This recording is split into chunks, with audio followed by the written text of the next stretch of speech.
Good morning, good afternoon, or good evening from wherever you are in the world. This is the Halligans and Half Wheels podcast brought to you by Box 1971, where we're changing the culture of the fire service one fireman at a time. This episode comes to you from the Fueled by Milwaukee studios. Milwaukee Tools, nothing but heavy duty. Joined today in studio by Big Jon Chamberlain. How are you, sir? Howdy ho, neighbor. You are not looking so big these days, my friend. Well, it happens. It happens. Who'd you bring with you? I bought my best friend. He's what are you, a staff sergeant or something? Staff sergeant, yes, that's Staff correct. sergeant, United States Marine Corps. Hoorah! Well, and we gave him the blue microphone so he would hopefully not eat it because we heard that his favorite color is red. Is that true? That is absolutely true. And you are stationed at Camp Lejeune? That is correct, yes. All right. You're not drinking the water. You hear about the lawsuits? I'm drinking the hell out of that water. It's a disability. Spoken like a true advocate, right? 100%. And this guest we've tried to get on this podcast since we started. This guy is hard to track down. We need to send out the search party for him. He's well traveled in the fire service, well established in his career. Not just a good fireman, but a good human. Richard Ray, how are you doing, sir? Outstanding. Well, it's good to see you. I'm glad that you made it home from FDIC. How was it? FDIC was great this year. It was it was refreshing. It was much needed. It was exciting. I had my son with me this year for the first time. That was exciting. Took him to the Fools Bash. Showed him all about the Fools stuff, and All about training, right? yeah, oh yeah, trying to get him set up so that he can get started in his career, and so we took some classes, and he comes back with these thoughts that man, I've been looking at the fire ground wrong, I've been looking at things wrong. Coming up here has taught me that I need to look at things a little bit differently, and I'm like, from a 17-year-old to say that, right? I mean, it's like if I'd have been. I wished I'd have had the same opportunity when I was coming up in the fire service, right? Sure. And so it was great, man. My class I felt like was good. It wasn't like it was as good as in years past, but I had about 40 students in there, which was good. It took them a while to get engaged. Yeah. But once they got engaged, it was good. So and then. When I went in for the opening ceremonies in the big room, that kind of stuff, I felt like Chief Rhodes was speaking directly to me, and Yeah, his opening speech made its rounds on social media for sure. Yeah, it and if you've ever met the man, just a true humble servant. He's a good dude.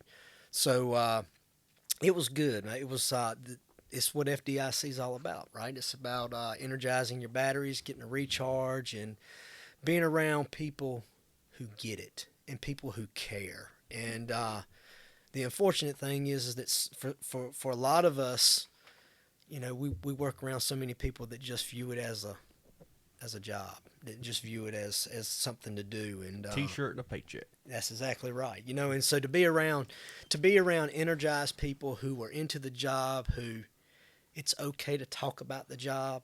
Right. Yeah, it was great, and I got to hang out with my buddy from Denver, Chief McGrail, Dave McGrail.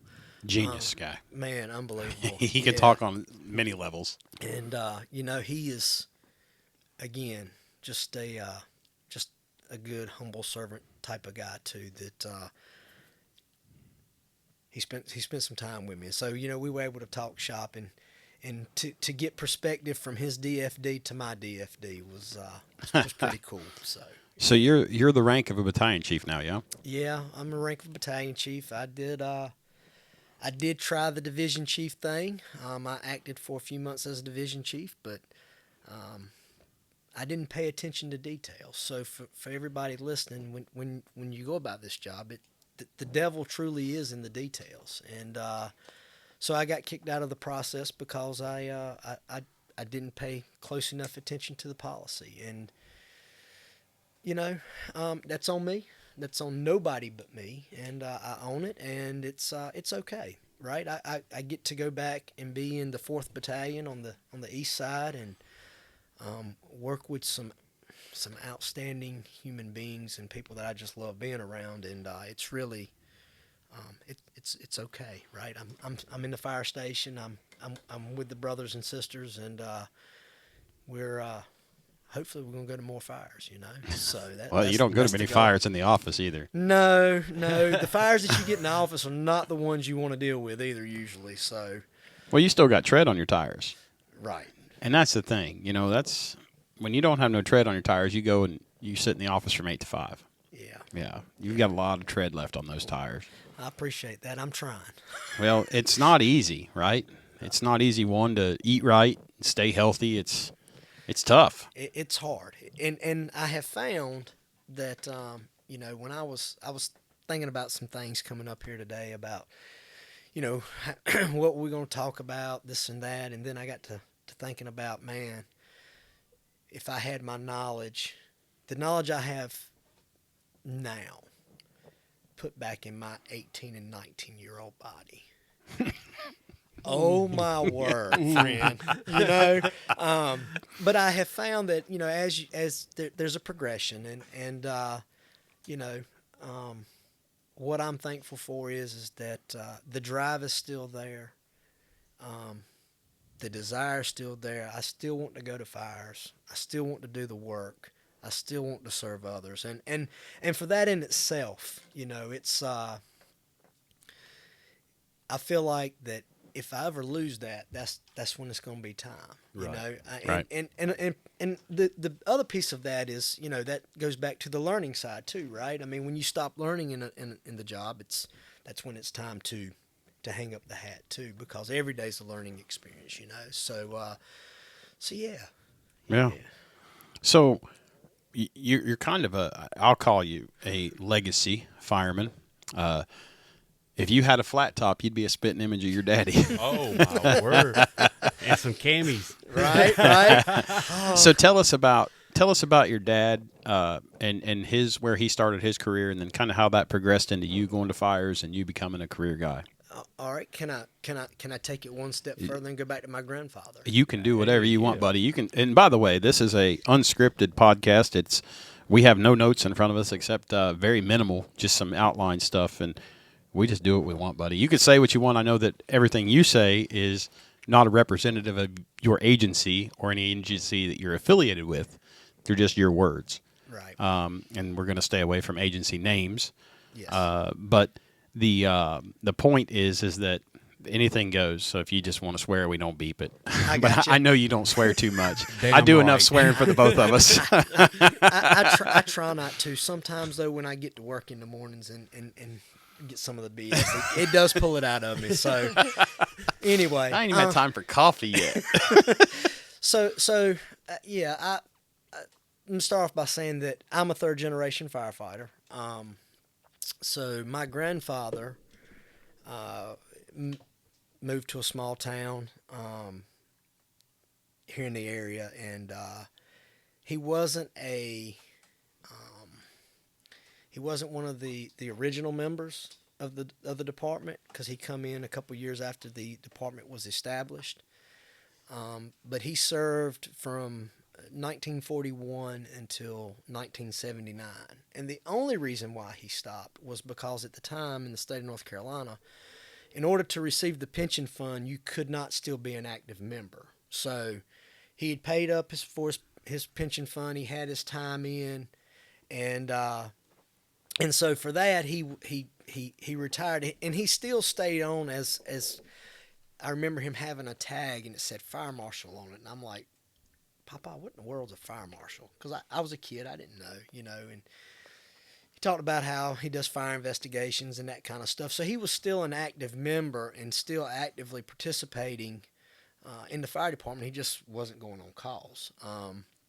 And so that's kind of where it started for my family, right? And it was simply nothing more than, for my grandfather, it was an opportunity for him to serve another human being.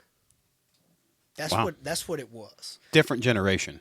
Totally different generation. And so my dad, when he turned 2021, he had actually been going to a lot of fires with my grandfather, much like I did when I was a kid. My grandfather would go to a call, my dad would hop and go with him, and I did the same thing with my dad. So it was kind of, it was neat to see that play out. But so, my dad, he started when he was 20 or 21, somewhere in that ballpark, because this year makes his 58th year in the fire service. Not for nothing. Wasn't he in the Army? He was in the National Guard for 39 and a half years as well. So, wow. Service to his country and to his fellow citizen has been his life, right? And so, having that example, and even my grandfather, I mean, it wasn't just about the fire service that was serving others there. With my grandfather, he was, he run an automotive mechanics shop there in the town, and if anybody broke down, he was the one they called, and he would always go out and help. And it was just a life of service for him, and that obviously transcended to my dad, and my dad does the same stuff, and so my dad joined the fire department. I think it was in '65, and he come up through the ranks, and then as I was growing up, I became part of the same fire department and kind of hanging out. I was kind of a junior member, if you will. And when I got a little bit older, when I got to 16 and 17, that's when I'd try to hop in the vehicle with him and go, And I remember as a kid, I would hear the siren go off in the town, and I would get up and go to the bedroom and make sure Dad was up and that he was going to the fire, And I didn't understand as a kid. There were some times where he didn't get up, or I remember there was one particular night he went to a house fire, and I was asking about it. He's like, "Well, I just went to the fire station." And I'm like, "Dude, now that I'm an older gentleman, have lived a little bit of life, I understand why he just went to the fire station and hung out, right? I mean, I get that. So, so it's it was a cool way and a blessing to grow up in that kind of environment, right? To see public service firsthand, and so when I turned, I remember as a kid too. I was riding with my dad. We were going to a little league ball game. I was still in little league, and we were just talking. And I said, I said to him, I said, "Well, I guess I'll be in the National Guard, and I'll be a volunteer firefighter, and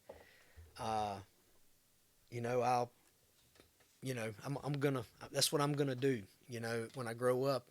And these words have rang true ever since that day my dad said to me.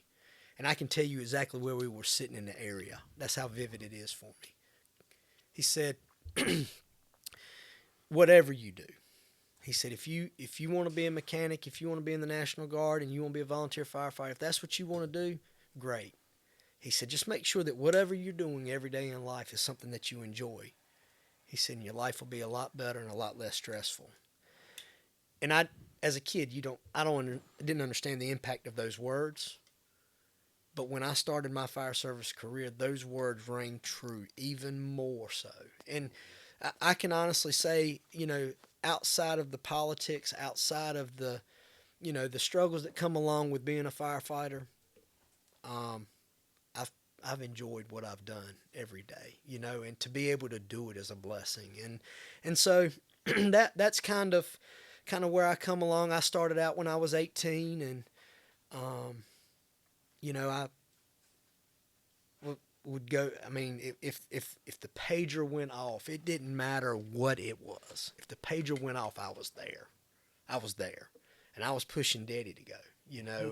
And I've actually got to experience that with my son, who is a fourth generation firefighter coming up through the ranks. I've actually experienced that with him, and it's kind of actually lit a fire back in me a little bit, So that's been a neat and cool thing. But so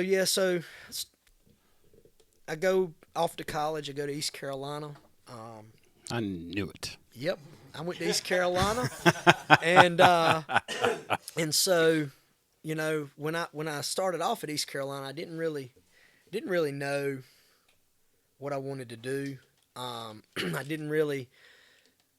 I had a couple things that I thought I wanted to do. Like, so I did like some criminal justice classes, some sociology classes, that kind of stuff, and nothing really tripped my trigger, you know. And so I got to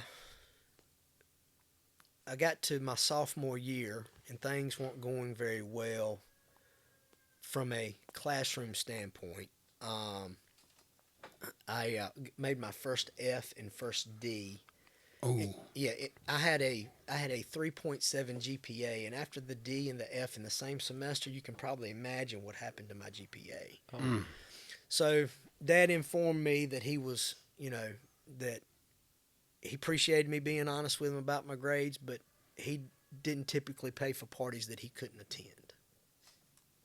Point taken, Daddy.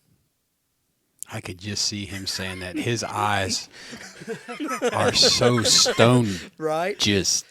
So, but there's also something that happened that was life-changing for me in that same semester. I feel it coming on. Oh, yeah. That's when I met Miss Paula. And so funny story there. I'll tell you about it. It was my sophomore year. I was home for Christmas. And I'd gone over to Northgate Mall. This was back when Northgate Mall was still in its heyday And safe. And safe, you know.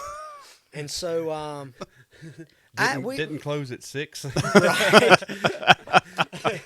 And let me back up and say that Miss Paula and I, we actually met our freshman year in a library science class. So I knew who she was. But anyway, so this Christmas I'm at the mall and I noticed she's working at the candy shop, so I go over and speak to her. And oh, she's from Durham? yeah, she's from Durham. Oh, okay. We lived 11 miles apart and met at East Carolina. Wow. Dang, oh. Yep. So Yeah, for those that don't know, the Northgate Mall used to be a premier mall, and then what is it? Southgate Mall moved in. South Point. South Point. Yeah. Yeah. See, that tells you how often I get Yeah. down there to shop. But anyways, that's a foregone conclusion that mall no longer exists. Yeah. So to wrap this little piece up, I saw her at Christmas, and I asked for a phone number, and I only got her phone number at college. I didn't get the phone number here at home, and I'm like, well, that just stinks, you know. So I didn't call her, and yeah, that was a mistake on my part. And then I saw her later on in the semester, and we had a little exchange about why I didn't call her, and she explained to me that wasn't a legit reason, and it's been history ever since. So and she has been, in terms of the fire service for me, she has been the support that I have needed since day one. And so forever be grateful for what she does for me in terms of supporting my passion, my enjoyment. But it's also not lost on me the sacrifices that she and the kids have made over the years too, right? That is not lost on me. But anyway, so I realized that same year that I took a class in the old burn building over at the training grounds in the area, and I made a decision then that being a firefighter was what I wanted to do as a career. And so How many years ago was that? that was in 1995. The Wayback Machine. Right? Gas was 89 cents a gallon. Right, yeah.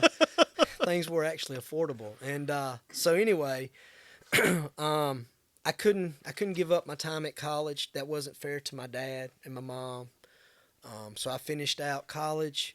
I graduated in December, and that following March I started with the fire department that I'm currently employed with, and have been there 26 years. And it's funny, I graduated from college, and a week after I graduated, I got my acceptance letter to the academy. Beautiful. It was just a blessing from the Lord above. And my mom says to me, she says, "You mean to tell me we paid for 4.5 years of college and you're going to be a fireman?" "Yes, ma'am." And she was like, "Okay." And that was the last time I heard about it. And I would, if I was being real, she was pretty proud about that fact. So, it's There was a lot of love for your mom. yeah, Rest her soul. yeah. Yeah, there was a lot of people that I remember when she passed, and it was cold when the wake was happening. I mean, people were standing outside the funeral home for damn near 2 hours Yeah. to pay respects to the Ray family. That's we're going to talk a lot about legacy, I think, today, and your family has a way of leaving it better than they found it, and sometimes folks don't like conventional wisdom, and I think that one thing that has been instilled in your family lineage is smart thinking, common sense thinking, Right. not what's popular, but what's right. I love going to lunch with your dad. That's some of the highlights of being in the southern end of the county where we live is going and eating with him and going to his shop and watching him putz around and do a whole bunch of stuff and looking at that flat top because my wife doesn't like me to have one. So I have to live vicariously through an older gentleman.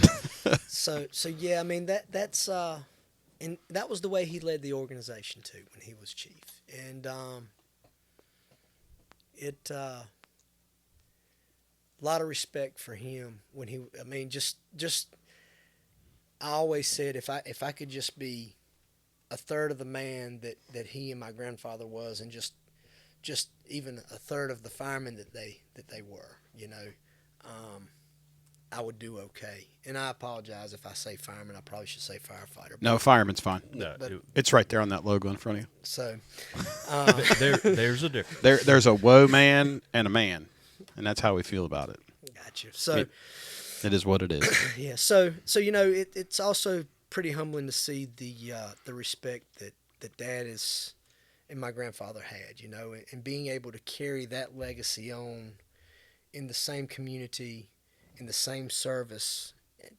That's been that's weighed heavy on my shoulders to carry, right? Sure. Because I was the next one in line, and now I've got Evan coming along. He's 17, and Head full of hair. God, yes, head full of hair. Wish he'd get a haircut, but anyway, whatever. He does go to sleep. Well, the girls like it, Dad. That's why. Oh. He's got the flow, huh? Yeah. Oh, he's got flow. Have you not seen it? I have not. All right, go ahead, Richie. Yeah. Oh, yeah. So, for him to have joined when, Evan was, he was funny as a kid to me about the fire service, right? He had fire trucks, and he always played with the ladder trucks and not the engines, and we won't go any further than that. But he liked ladder trucks. Have you ever ridden the ladder? Very briefly, yes, I have. I actually have a little bit of time on a ladder company. Like going to jobs or just like riding around town looking cool? Actually, when I was assigned to the ladder company on the south side of town, I caught several good fires. Something about that road, that split. There's some good fires that happen there. So anyway, he comes to me when he turns 14 and says, "Hey, Dad, I'm interested in being a junior firefighter." And I'm like, "Okay, well, number one, please don't do it because of your granddaddy or your daddy. If you do this, I want it to be because it's something that you want to do, right? Because he played with fire trucks as a kid, but when he come to the fire station, he didn't have a whole lot of interest in the trucks or whatever, But he grew up around it, and so and coming to the fire stations and visiting, and I mean when he was really young, I couldn't even get him in a fire truck. Now I can't get him out of one if he can get on it, right? And so. So anyway, he says, "Dad," he said, "I don't know if I like it or not if I don't try it." I said, "Fair enough." So we did what we needed to do, and then COVID hit. So, with him being 14 at the time, we didn't do a whole lot through the first 6 months of COVID, but I say 6 months, first 5 months, if you will. So that following August of when COVID was going on, we started having junior meetings in the department, and and that really sparked his interest and his love when we started doing training. And the training was really simple training. I wasn't trying to build firefighters in 14 and 15-year-olds. I was just trying to build them so they could be functional on the fire ground if they ever got the opportunity to go on one. And so thankfully he had the opportunity to he caught some pretty good jobs, and he's, I think, riding down the street, the Q siren going and air horns bouncing off the buildings. I think It's a great sound. I think that was the hook, line, and sinker for him, And like I said, he does. He's got some natural talent that I never had. Must be come from his mama. It's got to have come from his mom. Got to have. But he's got, in terms of his skill set. Y'all have seen him work some. I mean, he's got some skills that that to be his age, if he'll just build on it, it's just setting him up for success in the service, And so his thing now that he's 17, college is on the horizon. He's looking at a couple places, his fire engineering degree, fire science degree, 4-year degree. Okay. So he wants to do that, and then when he's done, he wants to get on the job somewhere. And, of course, I'm just going to be honest with you. I'm telling him, man, you got to be where the ghetto is, That's right. You got to be where the ghetto is to get the fires and do the work, And God bless the ghetto. And so he, he's got a drive in him, and what's frustrating in today's service is that you see a lot of young people, not just junior firefighters, but you see a lot of young people, and even some older people that come into volunteer service that get their passion squashed because of differing personalities, and they don't necessarily fit a mold in the mind of a person, or they're not part of a clique or whatever, if you will. And and I just don't have time for that stuff, man. Right? I mean, we're all in this together. Everybody. My opinion is that if you're in the fire service every day, you should be trying to better yourself and to serve others, because that's what the job's about, is serving others. And everything that we do promotes life safety. And I mean, we can say that we're an all-hazard service because we are, but at the end of the day, on those trucks that I ride for both of them organizations, it's got fire department on it. We go to fires, and to lose sight of going to fires is I have a problem with that, because in the famous words of Lieutenant Ray McCormick in his speech, he said, when that mom tells you that her child is trapped upstairs in that bedroom, you are her last hope. And what are you going to do? And that is one of those deals where, what are we going to do? Well, they're expecting us to act. They want us to be knowledgeable. They want us to be professional. They want us to do a good job. And last time I checked, didn't nobody ask me if I wanted to do this job. I willingly signed up to do it. That's right. I willingly signed up to do it. So I willingly signed up to say, you know what? Yes, ma'am, when your child is trapped, I'll do whatever I can to get them out, if that means that I got to do something else. Right. I'm going to give them every chance that I can, because as human beings, that's what we're supposed to do. And there's a lot of things, and I'm not saying that you go out and you're all cowboy and stuff. Reckless. Right, but what I'm saying is that you're disciplined, you're aggressive, you have job knowledge, you understand how to read a building, you understand how to read fire, you know where to position the line, you know where to initiate the search, you know how you need to ventilate the building. And there's a lot of that that's missing, I think. Absolutely. It's not being taught, and you were talking about aggressiveness. You don't see it nowadays. No. In the role that I'm currently in as a battalion chief, I want to be able to pull the reins. I want to be able to pull you back and say, guys, let's back up. It's a little too much, rather than having to drag you along and bring you to where I need you. So, that whole aggressive piece, I think Aaron Fields says it best. Aggressive firefighting is not the problem. He says aggressive firefighting is the solution, and that's 100% true. Absolutely. That's 100% true. And so, that's kind of been my mindset. my thoughts, and my drive to leave it better than I found it, because now I've got a lot in the game now. I've got a son that's looking to do this job, right? Right. And you talk about sharing information, leaving it better than you found it. I mean, my actions through the course of my career is going to impact his career, and making sure that I've done what I needed to do in terms of for him, in terms of both the organizations I'm a part of, in terms of the service. Am I leaving it better than I found it? And so, yeah. Well, we've had the chance to work with some of your juniors. We did we've done it a couple times, haven't we? Yeah. We've done a lot over the years. I'd love for you to come back and do the Max Firebox again. Yeah, it's cheap, it's easy, and you get real fire behavior. And so I need to show you a picture of Evan from FDIC when it was more of an image or sales pitch, but they were using a Max Firebox, and Evan said, I'm coming back at 1:30 and watching the fire behavior demonstration. He said, I'm coming back to see that.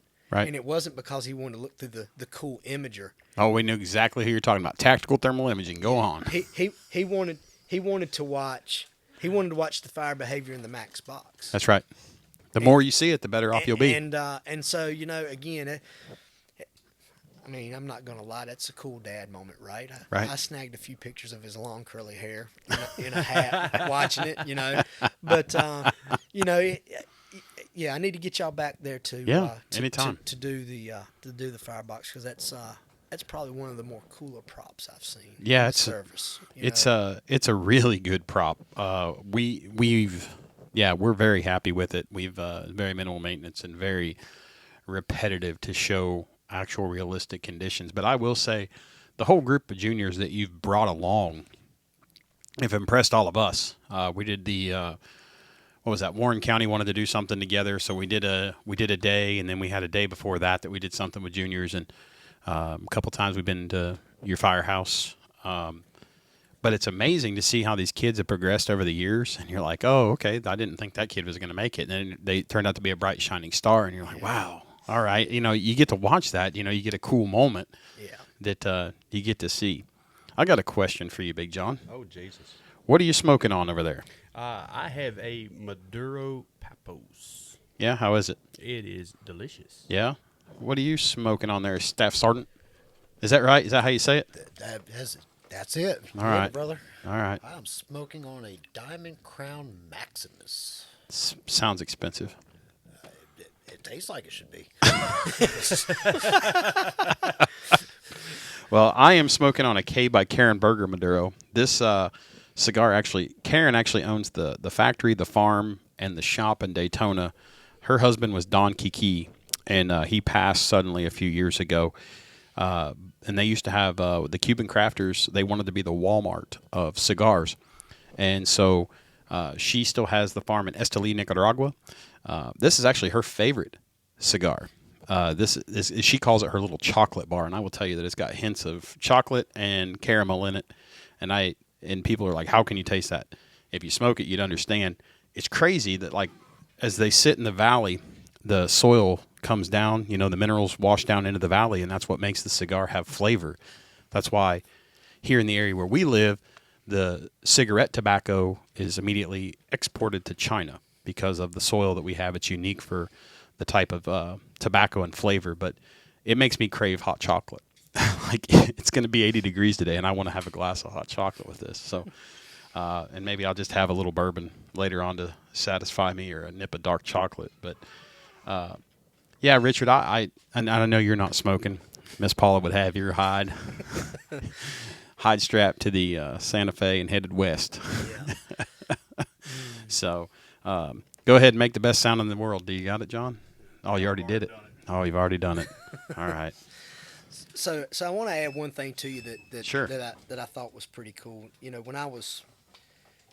When I was 18, 19, somewhere in that ballpark, I was working at the hardware store there in town, and there was a building that caught on fire right behind where I was working. And that was at a time where I was He wants to make the best sound in the world. Okay, go ahead. You make the best sound in the world.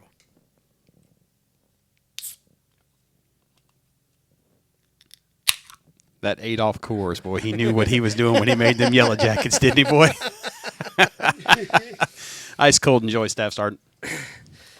So anyway, we had a fire there in town, and it was right behind where I was working, and that was back when the local newspaper would always show up and buff the fires a little bit, and I actually have a newspaper picture of me and my grandfather on a hand line. Wow. Now, that's cool. Now, let me tell you what's not cool about it, though. Neither one of us are in turnout gear. That is the one thing that's not cool about it. But let me tell you that I'll take the hit from the safety Nazis to be able to say that I got a picture on a hand line with my grandfather. Amen. I'll be, so that's pretty cool. So, yeah. Well, I mean, it's just the safety Nazis kill me. Right? I mean, here's the thing. Hey, you done fired me up. That one sentence, you done lit the fire. Explain to me why we always go back, and if you can't speak on it, that's fine. You've been a part of some big name stuff. UL, fire attack, victim search.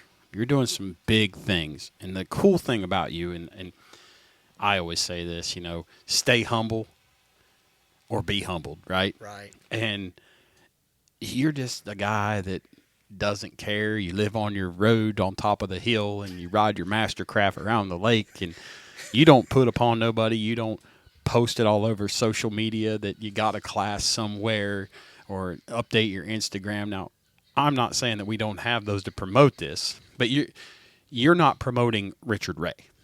You're promoting the job.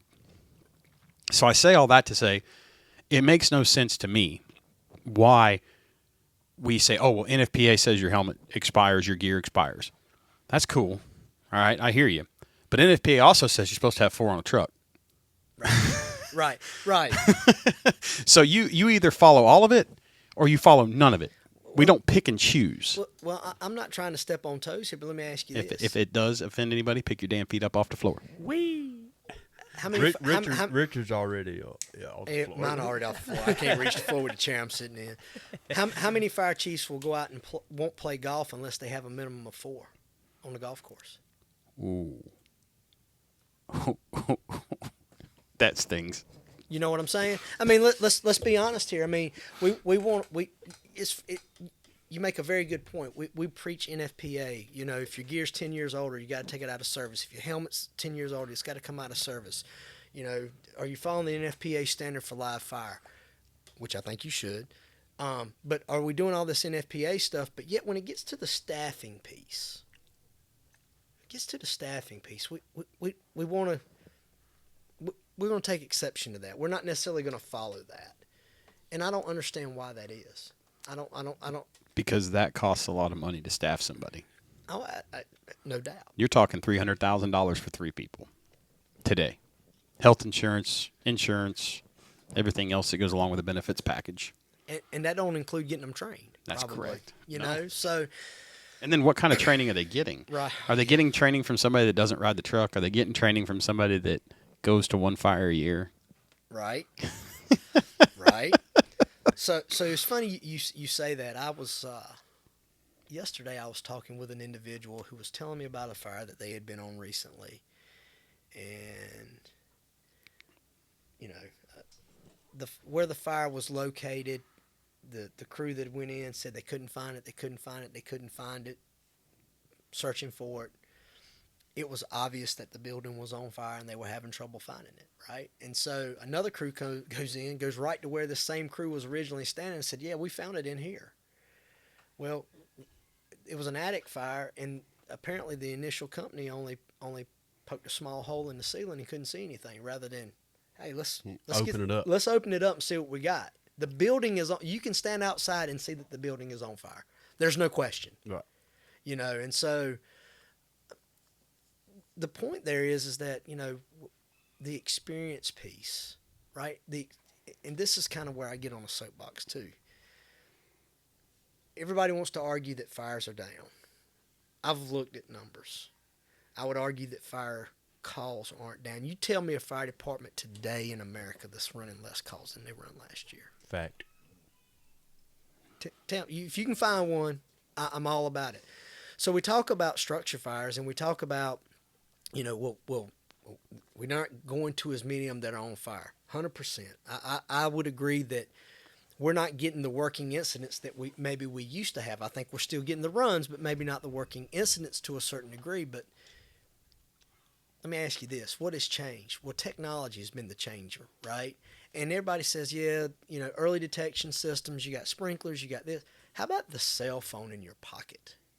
Think about it. When Jeremy, when we were coming up as kids, we were taught that you had an exit plan. You practiced the exit plan. You go outside to your meeting place. That's right. And then where did you go? You went to the neighbor's house to call 911. Now, what's the time delay there? Huge. It's a huge time delay, right? Well, now most folks sleep with their cell phone. Mm-hmm. Right, so when they get up, so the point here is that a lot of times we're getting there a whole lot. What might be a water can job that it's a kitchen fire that's extended up to the cabinets. It's not. I mean, it's a straightforward deal, right? You go in, it's a kitchen fire. I use the can, knock it down. Oh, maybe I need to stretch a line. Did that hurt saying that you use a can? No, because it's got water in it, so it's all good. And it's a smooth bar as well on the end of it. You had to put your thumb over it to make it a fog. So. Oh, I love it. I'm glad that it's Sunday, boys, because we are going to church. So can I get an amen? Somebody keep your hand on your wallet. Richard going to pass the plate in a minute. Oh, boy. So a mattress fire even now, right? Like, I mean, so what are they? Again, how many mattress fires have you been to that ended up being a water can job too? Produced a lot of smoke, but it was a water can job. So you talk about the true working incidents where fire officers are pushed to make a decision. We need more of them in this service, right? We just need that kind of decision making. I think about our military service, and God bless them and thank them for everything they do for us. Thank you for your service. Yes, thank you. And it's not. I just don't mean. Thank you for your support. I just don't mean that lightly. But look at what they do training wise, and how well prepared they are to make a decision at that moment of truth. And they don't necessarily have experience to lean on outside of the training that they've got. And I think that's kind of where the fire service needs to really get to. If we're going to really embrace this, that we're getting there early on in the event, or that we're getting there and it's not as significant as it used to be, how do we build up that knowledge base? How do we help gain experience if we're going to play the game if the fires are down? Well, I would contend this. Think about the number of fires you've been to. You get there might be a line on the ground. You kind of get there delayed into the event. You walk up to the front yard, speak to command. You're here waiting on an assignment. Command tells you to stage. Are you jaw-jacking between each other?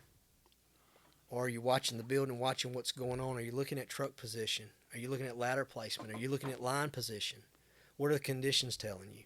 What are you gaining from every run that you're going on? Because if you're not gaining experience from every run that you're going on, you're losing and missing out. Even on a silly medical job that we don't want to go to. Right, because how much information, think a silly medical call, how much information can you get about a building when you go in there? Or when you I mean. The layout, yeah. I mean, I can tell you that, one of the engine companies that I used to ride in Durham, love that place.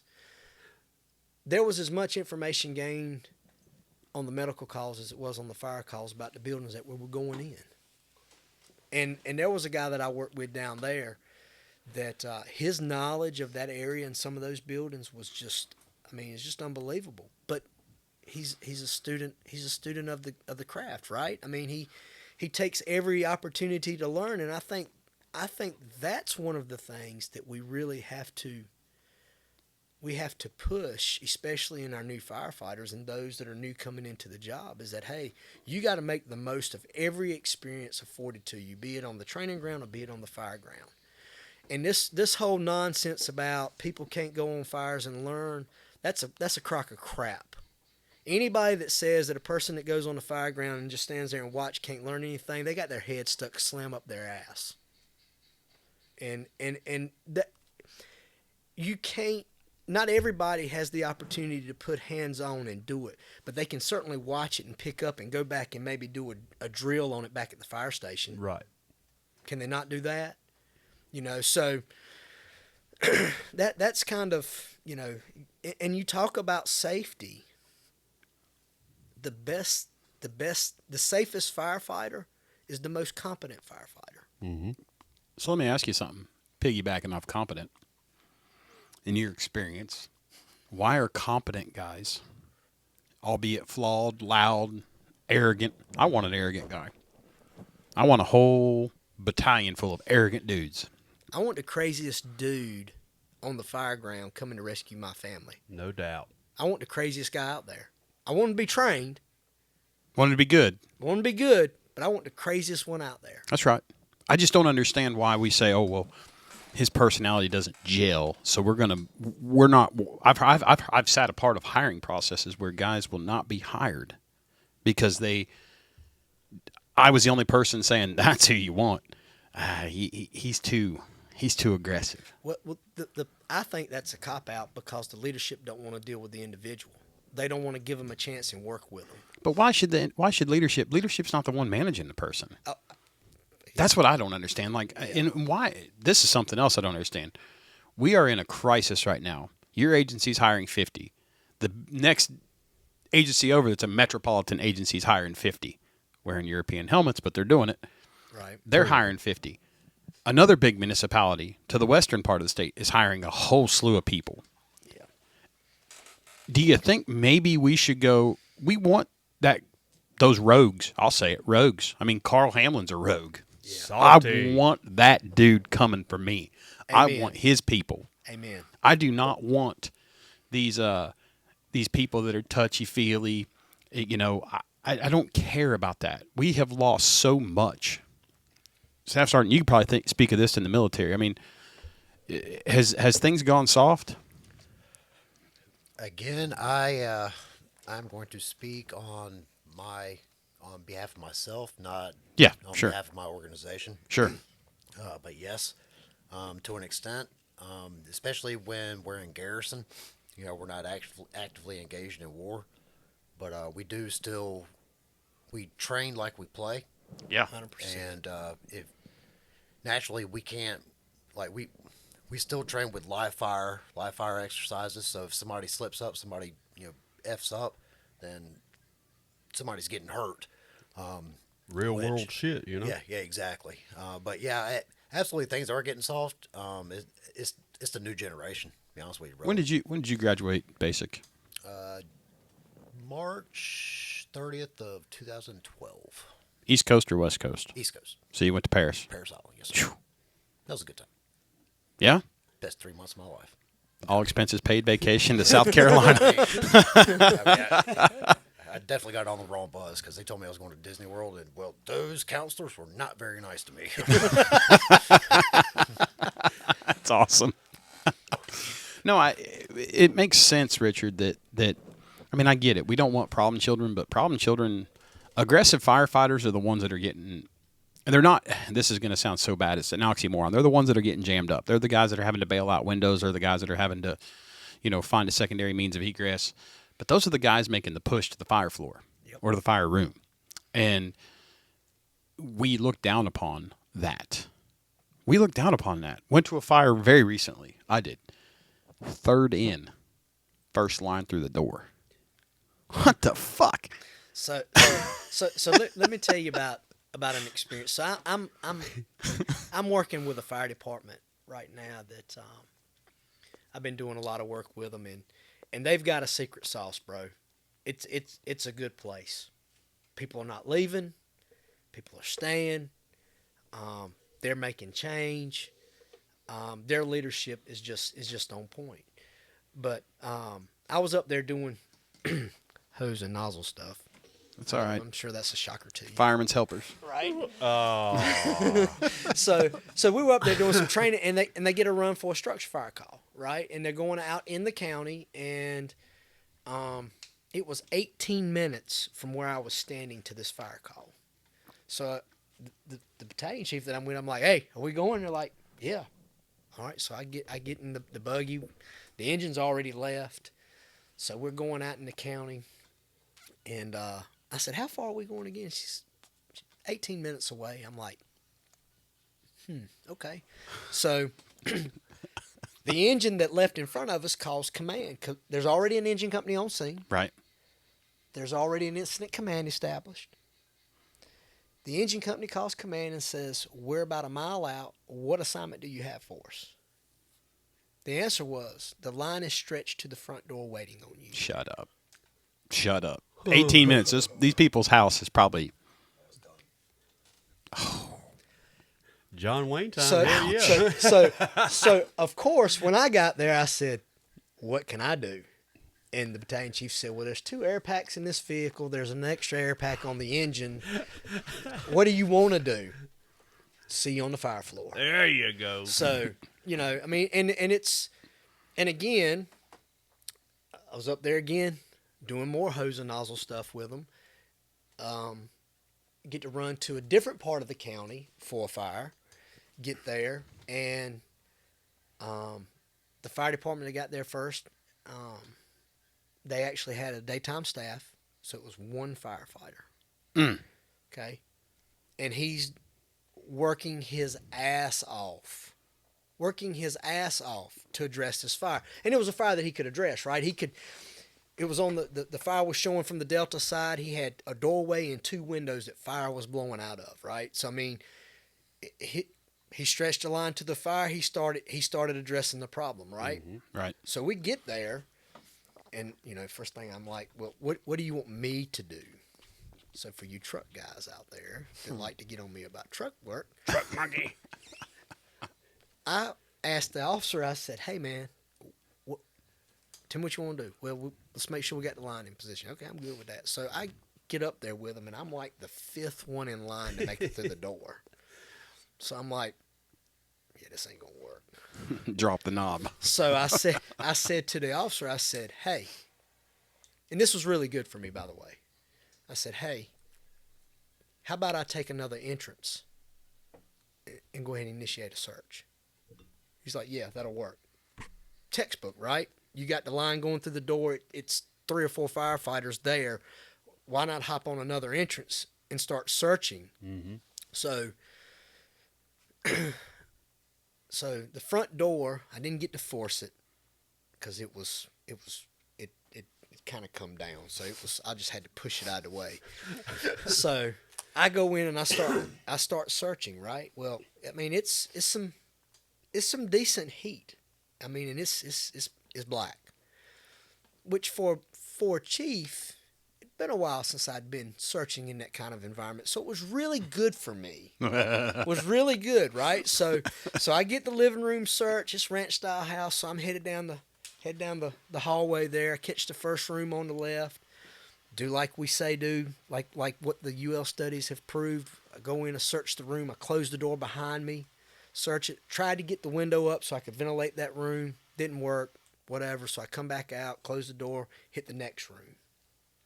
When that's time to come across and catch the last bedroom at the end of the hallway, and I go to hit the door, and it's locked. And I said, a locked interior door, right? This is stuff that you got to work in certain places to experience it. If you know what I'm saying. Or train with us. Right? In right? the ghetto. So I'm like, well, this will be good. I've got my Halligan bar. I'm searching. I'm doing truck work. I'm getting ready to have to force a door in 0 visibility. And it's like I said, it was warm, and so it was cool, right? I mean, if I'm being real here, I'm going to tell you that it got me a little bit out of my comfort zone.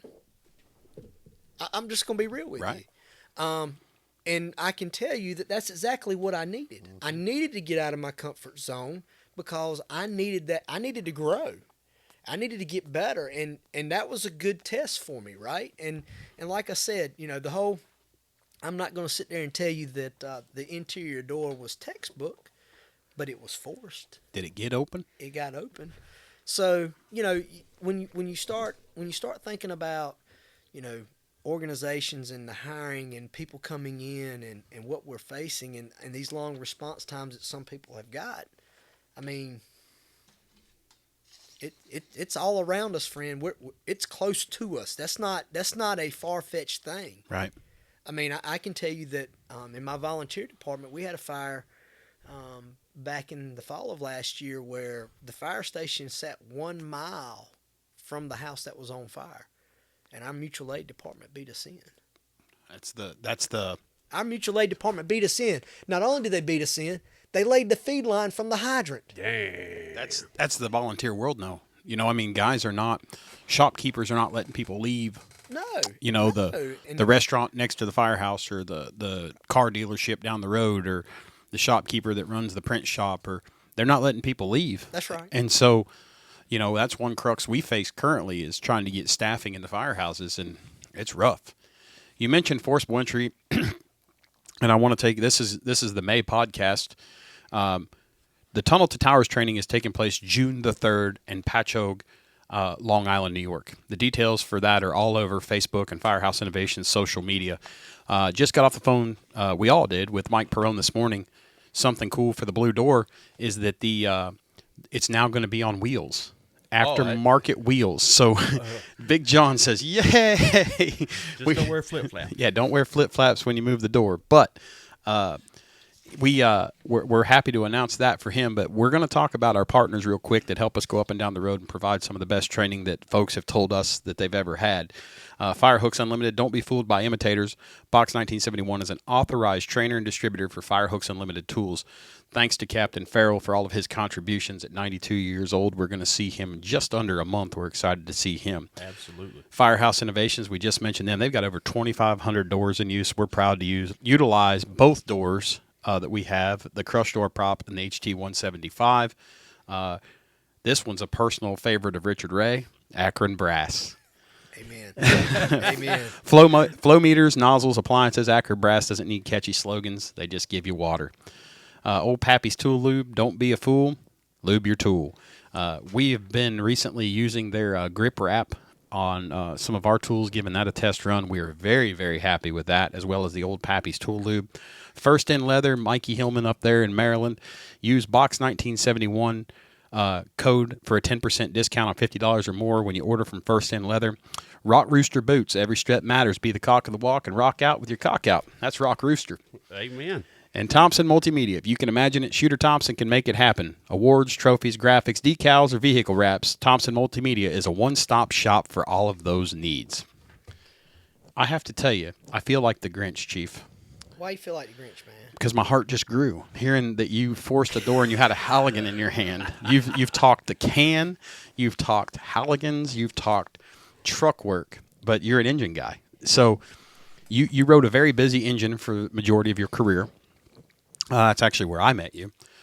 We did some Fools training together. I want to touch on something real quick because 3 of us here were or are members of Fools organizations. When I became a Fool, it was a very cloak and dagger thing. I asked about it. I was told it was like the Masons of firefighting. You had to ask one to be one. It wasn't a popularity contest. It was okay, this guy meets the grade. He's a good fireman. Let's bring him in, is what I was told by the people that brought me in. I was told to be at the firehouse at a certain time. My lieutenant picks me up. I said, "Where are we going?" He didn't answer me. We rode for 30 minutes, went to this fire chief's house, and I was introduced to the foolish lifestyle. My wife became a fool.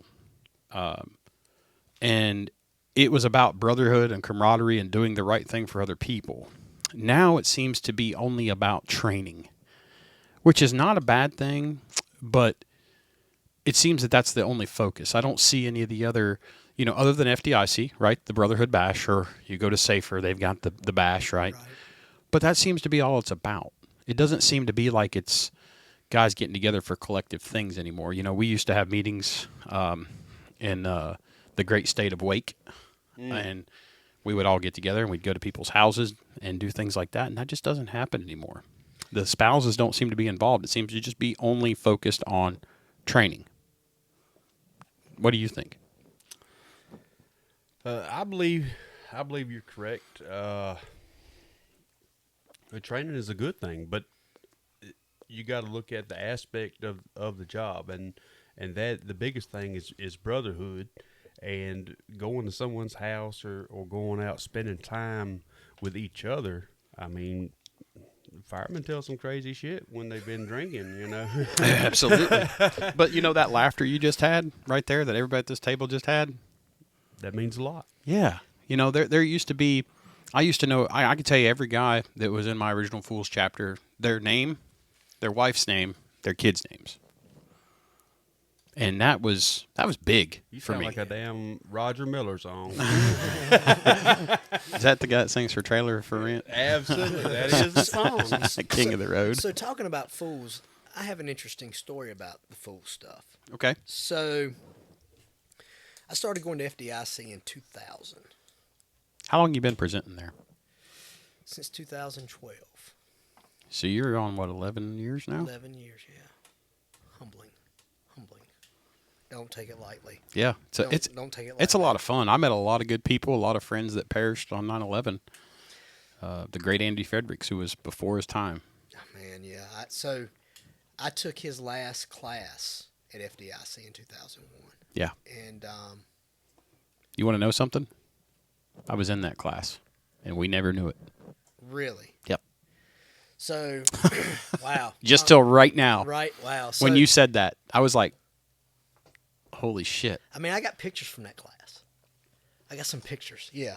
I don't have any pictures of him, but I've got Right. some pictures of some of the stuff that we did. Right. But I remember walking the halls of the convention center, and these guys come up to me and said, "Hey, man. Hey, brother, you want to be a part of the Fools?" I'm like, well, what is it? Well, come over here and let me tell you about it. Right. And I was like, wait a minute. And so that was my first exposure to the Fools, right? And it was with these guys were, I think, from Orlando is where they were from. Yeah. And- Big time pools down there. Yeah, and so, you know, that was cool, right? Another cool story about FDIC, not to get off the Fool stuff, but it was in 2001. Again, I'm walking the halls with a buddy of mine, and We apologize for the guineas in the background. It's all good.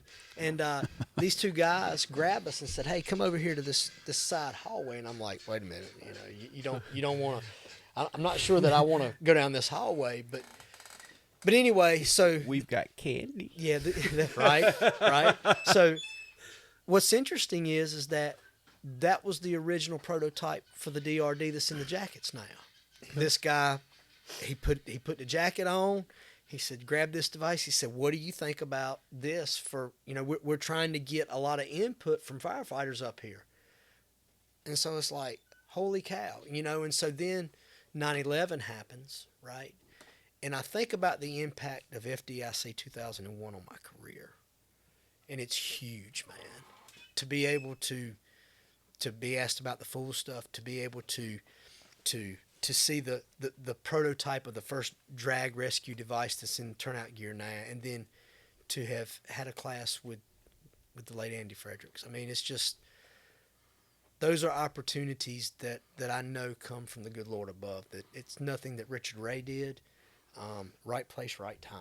Right. Absolutely. You know, and so yeah, it's but you getting back to the Fool stuff. You know, I remember the last Safer Bash that I went to. That was in Raleigh. That was run by the Fools there. I mean, the wives and all were participating. They were Capital area. Yeah, they were doing stuff, right? They were running the tables. They were actively involved, you know. And it's, but you're right now. I think it is more of a focus on training. You look around social media and a lot of the Fools chapters, they're hosting training events, you know. I mean, there's nothing wrong with it. It's just, you don't hear of doing the good deeds like St. Baldrick's or, you know, doing things for people. We don't have to publicize everything we do. Hell, I get criticized by every partner that I mention here. We need you to be more active. We need you to be more active. We don't need to post everything we're doing. Right. And I tell Exactly. folks, Exactly. may your life be as good on Facebook, Instagram, Twitter Space, or whatever you're doing as it is on all those. May your life be that good, because it's tough, and I'm not crying or complaining. I'm just it baffles my mind that it went from an organization what I thought it was to what it is presently, if that makes sense. Sure. Because I think one of the last trainings I did with the Capital Area Fools was it the house burning? Because I think We did one after that. We went to the training facility. that was I thought that was before the house burning. No, that house burning about got out of control though. We had to go do some work. Real time. We got video of that inside, right? No. Oh yeah, No, Bo. they- Yeah, it's not public. You won't find it on the internets. Yeah, that'll get us in trouble. Yeah, There was some Wild West shit going on, Yeah. but it was fun. And one of those firefighters now is an acting battalion chief. That's terrible. That's scary.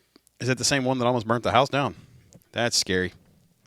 Because when you have to take the nozzle out of somebody's hand that's already a captain, yeah, that's scary. So Wow. So, what's next for you? What's next in this career for you? for Richard, well, The Richard Ray. yeah. So I was approached about something a couple weeks before FDIC about a project. I can't really speak on it, Sure. but Alphabet soup type shit. yeah, maybe. Okay. Yeah. So it's I'm number one. Let me say that I was humbled to even be considered. Sure. I was even more humbled to be asked. And now that I'm this project, I kid you not, I'm excited, I'm happy, nervous, and scared to death all at the same time. Yeah. Like riding a fire truck for the first time, right? That's you right. know? So got that. If I'm just being honest, what's next for Richard Ray is really, for some they might blow it off, but for me it's just being better than I was yesterday, Sure. and not and not just in the fire service realm, but being a better husband and a better dad, and being a better son and brother Sure. than I was the day before, because we only get one trip around this thing called life, and I've made some mistakes along the way, and I don't want to duplicate those, right? Sure. You had regrets? Yeah. Okay. Not even one little letter. Yeah. Regrets, yeah. So as far as though fire service, I'm continuing on with the battalion chief stuff. I'm still actively involved in some training. I have, by happenstance, entered into some consultant work that's led to more training. And I'm gonna tell you now, that piece of the fire service has been really cool, right? Being able to go and evaluate a fire department, look at what they've got, look at what they're doing, and say, we can continue on this track, or we can make some changes and we can make it better. But the trick is to make them efficient in their operation with their tools and equipment and their staffing, because it's not a one-size-fits-all kind of world in the fire service, right? I mean, what works for a large municipality in the western part of the state doesn't work for a small volunteer department in the southern end of the county. So it's Right. funny you mentioned that. What works? This is David Radick's handwriting. Do you know what's in here? It looks like it's about the size of a pistol grip. I don't know. It is. Oh, no. It says pistol grip for in case hell ever freezes over. And I keep it here. I've never unwrapped it. I'll keep that till the day I die. So let's talk about Reddick a little bit. Man, just what an individual, right? I can't. The impact that he's had in my career and in my personal life is just that is a great human being, and he's, like you said, he's not about slogans, he's about the work, and he's a humble cat. He won't tell you that he's newly promoted and he's got a new big job now, and Nope. he won't tell you that. You have to ask him about that, and but like I said, the friendship that I have with him, Again, I just happened to be at the right place at the right time. I'll tell you exactly how it happened. A guy that I don't even talk to now. They talk about how people come in your life for a season and then they roll on. I truly believe this one particular individual that come in my life for a short season set the motion for the hose and nozzle stuff for me, right? So this guy calls me up. He says, "Hey," and this is on the heels of thermal imaging, right? We'd done some thermal imaging with the department, and this guy's like, "I know you're into engine work. I know you do a lot of stuff there." He said, "I got two people I want you to meet." He said, "Can you get the training facility for me on a day you're at work?" I'm like, "Yeah, sure." So we make it happen. I meet Reddick for the first time. I also meet a guy by the name of Mark Lighthill, and he's from Key Hose.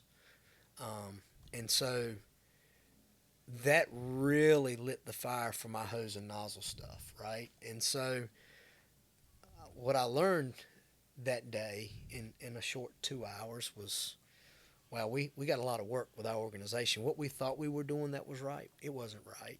What we were telling our people to do, you only know what you know, right? You don't know what you don't know. So to have information that you could empower your people and give them good information where it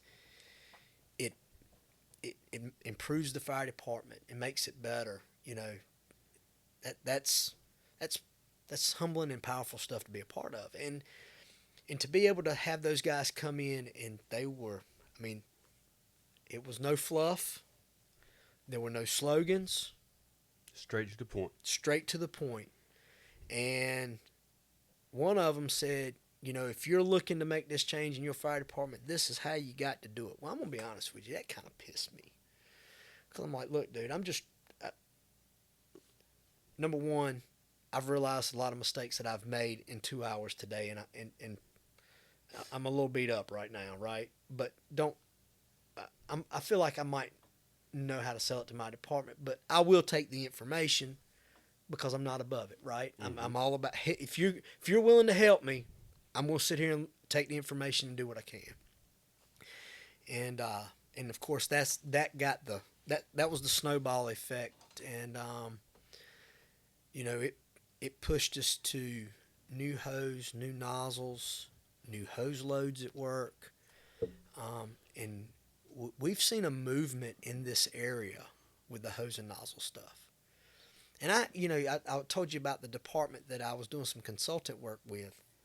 I had the opportunity to flow test the three major manufacturers of nozzles, apples to apples.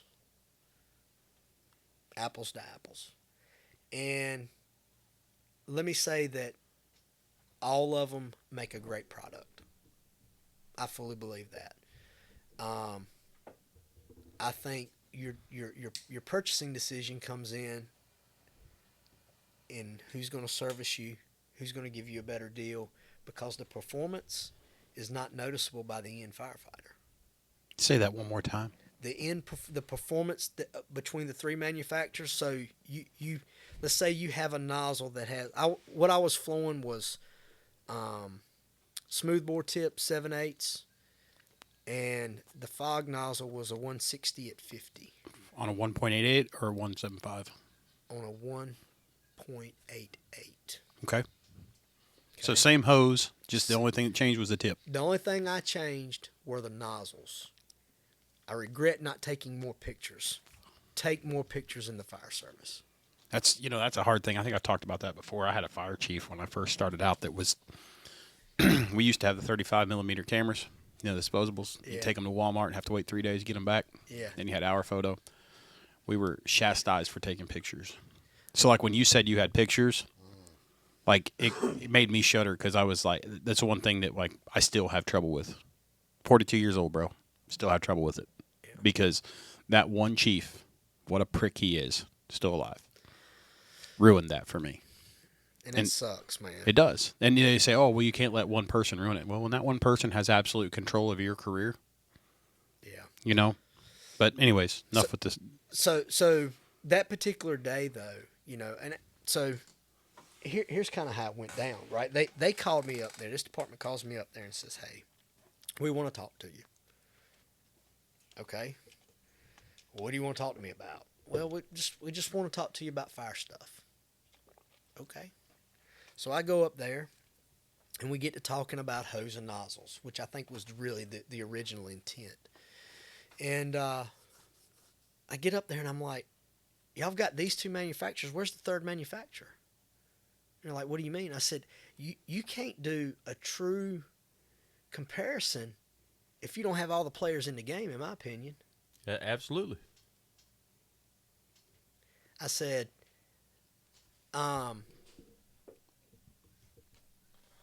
you got to have, you got to have all the players there. And so in doing so, we get to talking, and I'm like, so I call my buddy Reddick, and I said, hey man, here's what I've got. This is what I need, and I need it in pretty short order because we're going to do some testing. And so he gets me the stuff, and I'm showing him the picture of Evan. I'm sorry.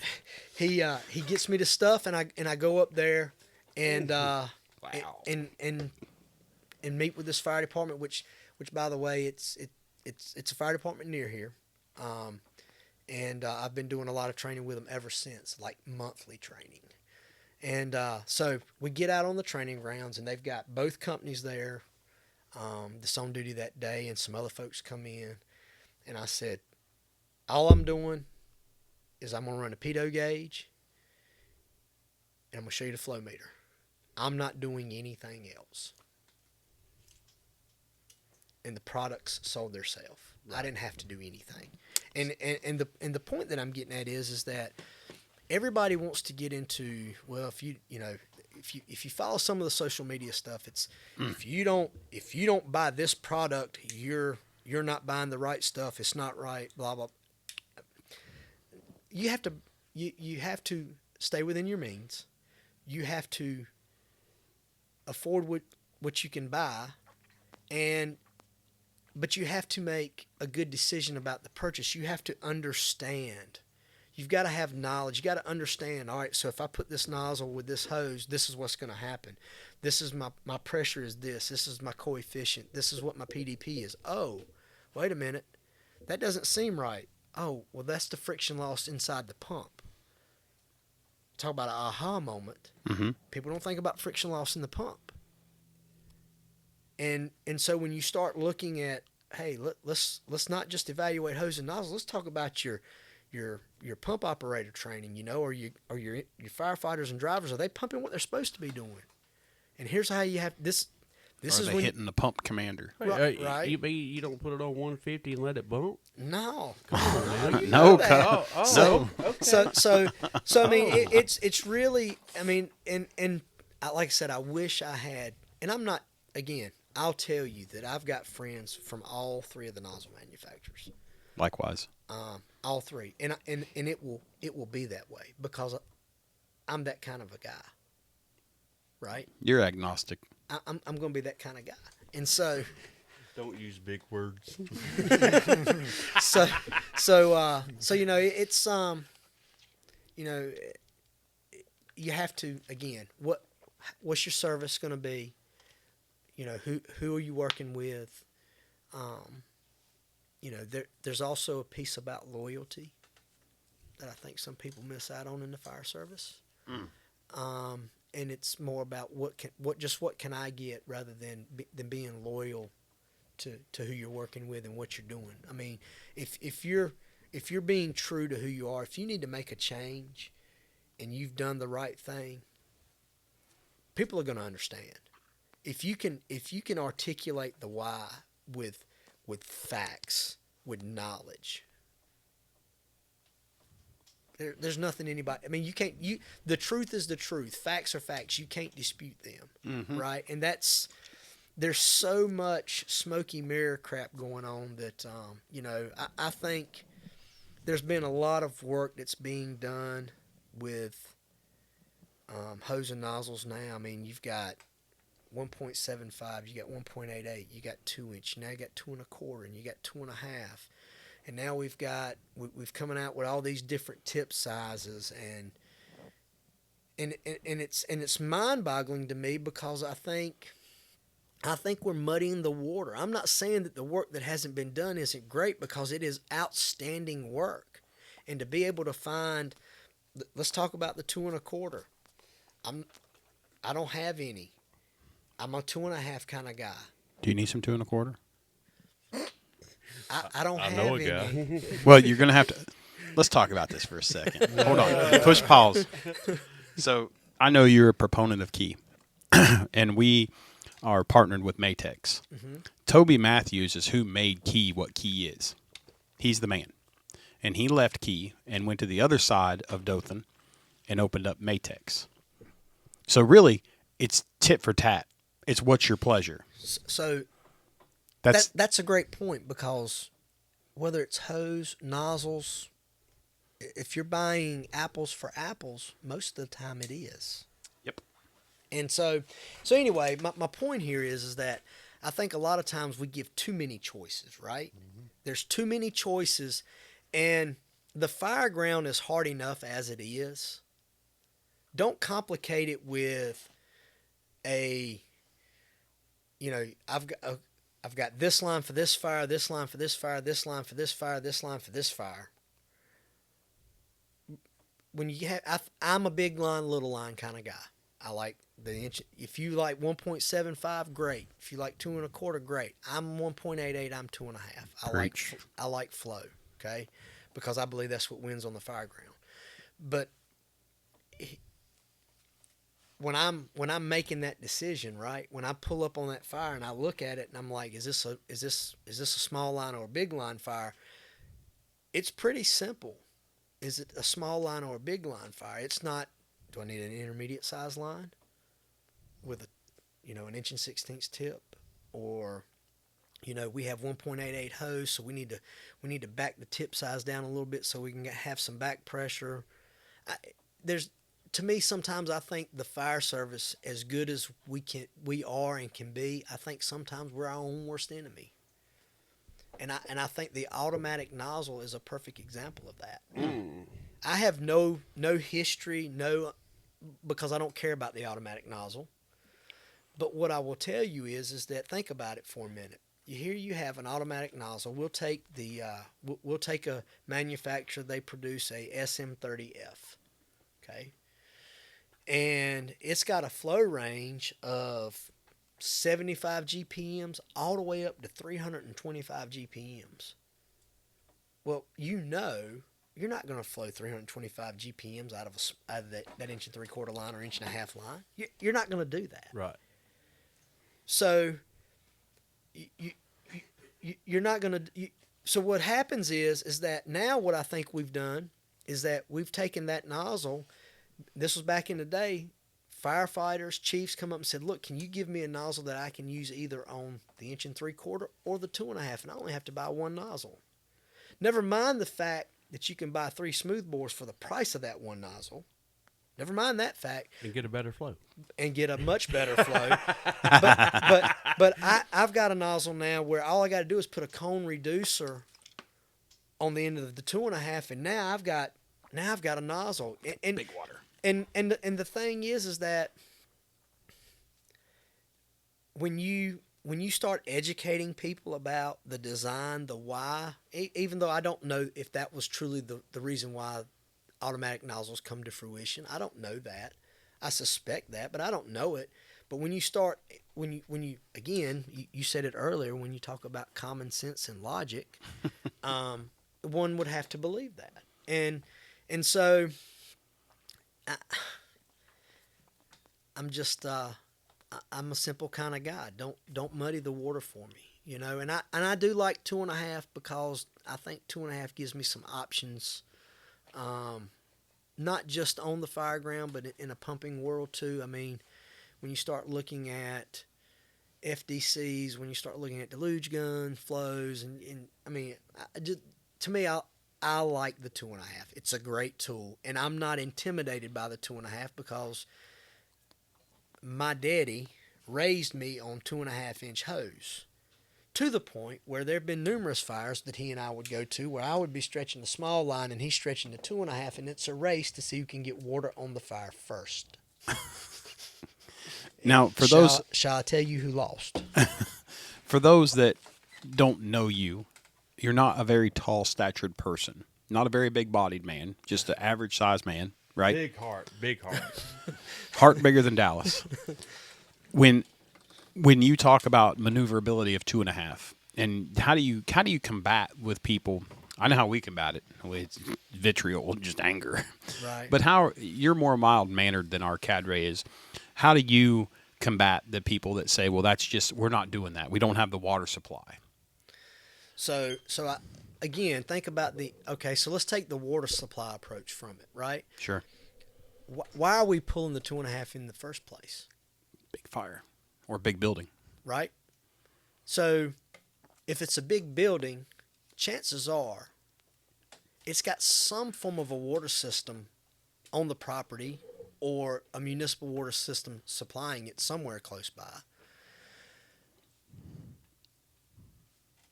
But think about it. I think the big line is used for, hey, let's equalize this fire, right? Because Right. what happens in a commercial building when you knock the main body of fire down with a 2.5? You go to a smaller line for mop up, That's right. Punch it in the throat. right? So to me, I take the approach of we're going to punch it in the throat, we're going to knock it out, and we're going to move to a smaller line. And the thing of it is that when you do that, when you take that approach with it, yeah, there are going to be times where you're going to have to flow some water, but there are a lot of times, more times than not, where you hit it, and if you position the line right and you get good water on the fire, You're good. you're good. But there was something I said there. You have to position the line right. Right. You got to get the position right. How do you feel about stretch and dry? So I'm all about stretch and dry. I actually have a story about stretch and dry if you're interested. So I'm all about doing it when I can. Sure. Conditions drive it for me. Sure. If I have a dirty hallway in a high-rise building, I'm probably not going to stretch dry down the hallway. Yeah. Common sense. Common sense, right? But I got a couple examples that I can play out in my fire service career. One that I was actually on the line. We reported structure fire. We get there.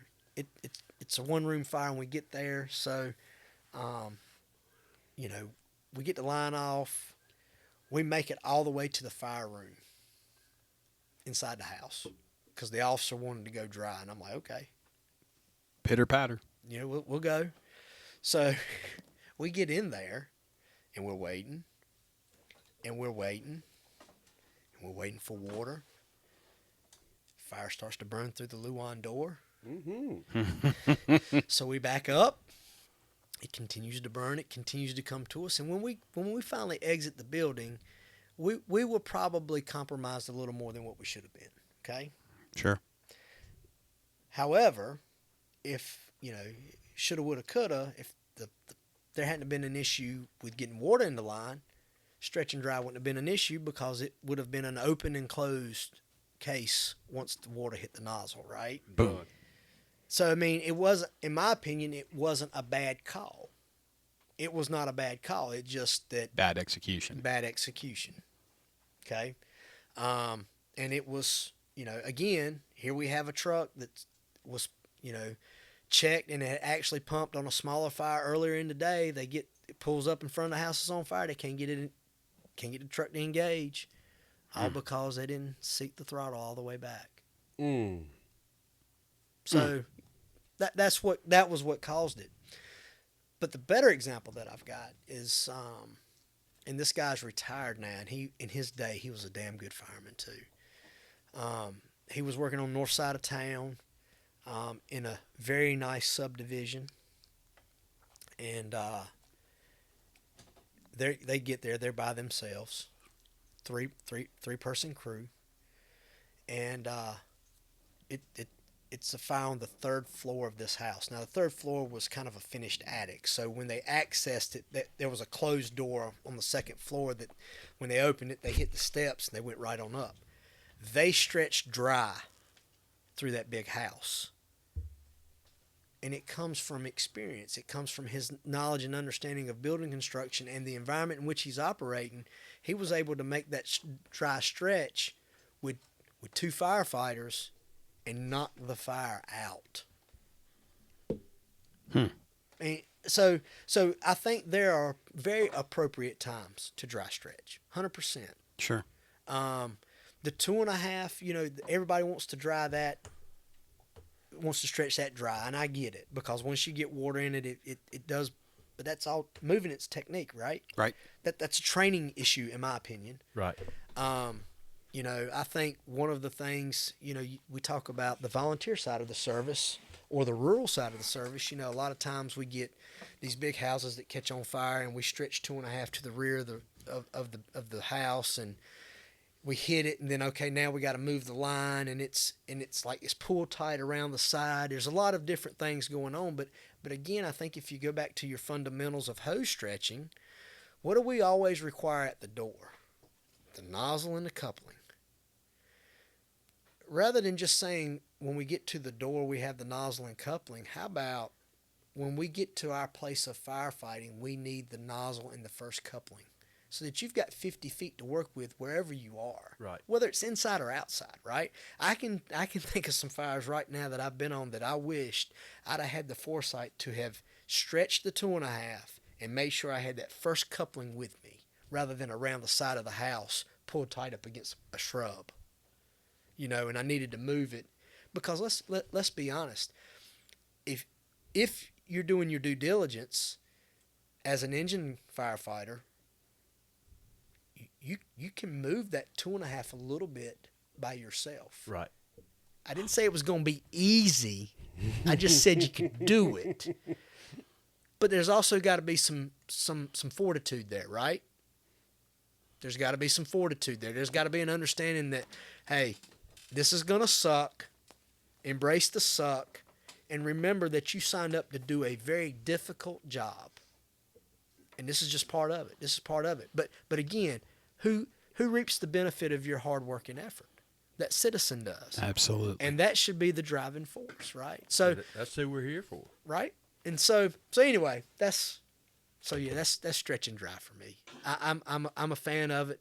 I do believe time and place is appropriate. There are some chiefs, though, that because they don't have experience with burning buildings and stretching dry lines, that they find it as a big safety issue. Right. And my argument to that is well, if your firefighters and your officers are competent and you've done your due diligence, they know how to make the right decision. And You got to empower your people. trust them, right? Yeah. You've got to empower them. I do want to come back and ask you a question here in a second about running out of water in the smoothbore argument, because that's one thing we constantly combat. But I want to talk about fire decks right now. Their mantra is you take care of them and fire decks will take care of you, you being the responder. PFAS and PFOA free turnout gear and on average 4 pounds lighter. Box 1971 proudly wears Tech Gen 71 and 51 for our training needs. Maytex hose, we've talked about them. It's gallons per second versus BTUs. No frills, no junk marketing, just water on the fire. That's what I love about Destin Kelton and Toby Matthews down there in Dothan, Alabama. Milwaukee Tool they're our tool provider. For everything we have is red. It's amazing the partnership we have with Milwaukee. Milwaukee, nothing but heavy duty. Seek Thermal Imagers, making the unseen seen economical, sleek. It has to be Seek. We view it just as a tool. Captain Farrell at Firehooks Unlimited does not have tactical haligans or tactical roof hooks. Don't buy the bullshit. Just buy a Seek. You don't need to have all the other stuff that goes along with it. Crestar Firefighting Equipment, if you're tired of silly marketing or having to pay for overpriced equipment, look at Crestar. The makers of redhead couplings, that's 90% of the fire service today is made by Crestar. And lastly, but not least, the first and the best in firefighter bailout equipment and rope equipment, Sterling Ropes. We can't say enough good things about the folks up there in Biddeford, Maine. They do a great job, great partner of ours.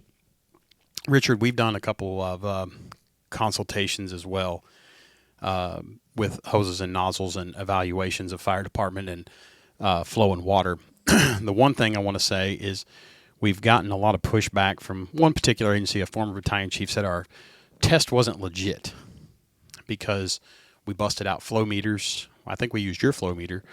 Busted out the flow meter. We had our flow meter, and we compared apples to apples right there. Combination nozzle or automatic nozzle, whatever the hell we're calling them this week, versus smooth bores, gated back and showing true flow live. He said, you can't do that. We said, why? We put gauges on the pump. We put gauges midline, and we put gauges at the nozzle to prove the point. And he is no longer battalion chief, thank God. But he said the test wasn't valid because we weren't using a hose tester. And I'm like, well, that doesn't move enough water. It just brings up pressure. That's the understanding, though. Some folks just promote people on a lucky day, right? Or they met the certification. He's turning red. and then he takes one of our instructors, who remained nameless, was on the end of the nozzle, and he pumped that smooth bore up north of 160. And it was a rodeo for a second, but he John Wayne'd it. He held it, but it was whooping his ass. I mean, he was doing it, but we're just talking a 200-foot stick. We're not talking anything crazy. But the one conversation that always happens is if we use that smooth bore, we're going to run out of water faster. So I got your answer. I told you it's Sunday. Testify. So, okay. So I heard that very, very comment, right? We're flowing more water. We're going to run out of water. I will argue to you that if you're flowing more water out the end of the line, you're going to use less in fire extinguishment because you're overwhelming it. BTUs, bruh. What does Colin Powell say about force? If you have to use force something that's disproportionate to the I forget exactly how it goes, but my point being is that I have been on those lines and been inside of a house where you open it up and you're flowing and you're flowing and you're flowing and you're flowing and you're flowing, and the fire just doesn't go out. I mean, I've got video of being in the fire room with a fog nozzle. Fire will not go out. I asked for a smooth bore off of my department's truck, brought right to the door, fire went out like that. You can't argue that. You can't argue that more flow will put the fire out quicker and you will use less water. People don't understand that. And penetration. I mean, you've got things to think about, right? You've got the type of stream, right? It's a solid stream. You've got stream velocity, right? How fast is it moving, right? All those things make a difference in the environment. A good example is, think about it, we used to teach 30-degree fog. That was what was taught. Well, think about the size of droplets that's coming out at 30-degree fog, and it hits an environment that's hot. What's the environment doing to that stream? It's killing it. It's absorbing it. The stream's not even making it to the fire. So you've got to now start cooling. It's eating more water, more time. Whereas I can give you something that it's a lot of water. You punch it, it goes out. Most live burn instructors don't like smoothbore nozzles because it puts too much water on the set, right?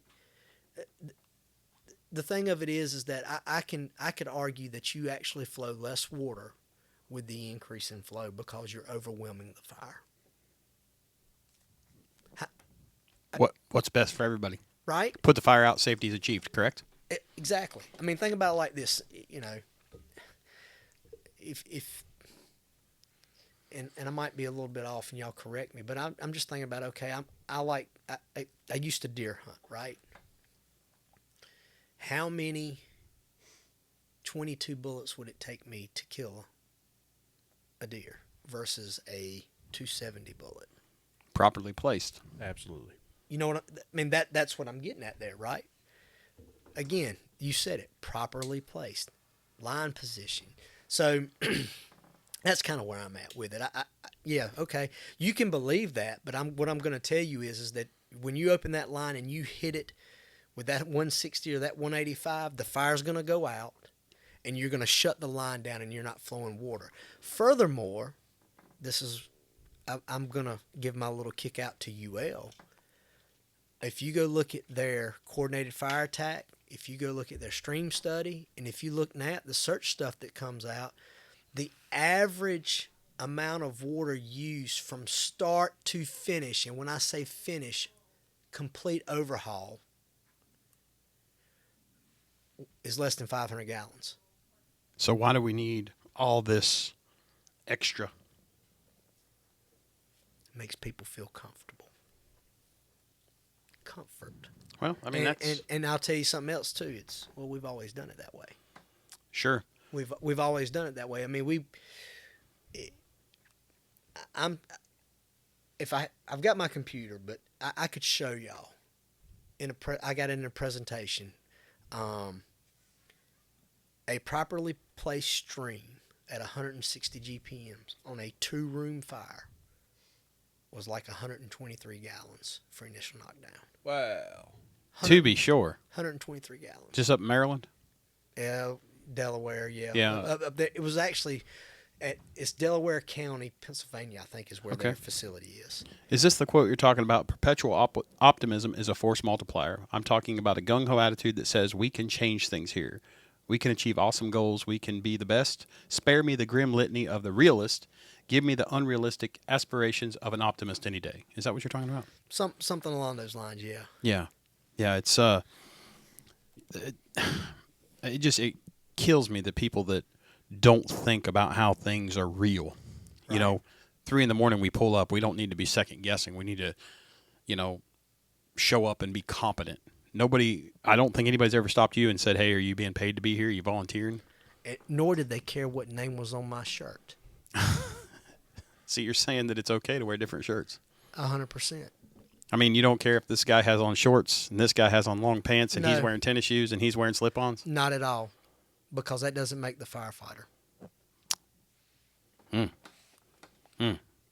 So, Profound statements. uh, Profound. I mean, I get it. Uniform meaning uni, meaning one, and form meaning together. I get it. I get all that too, right? But come on. Again, if we get back to,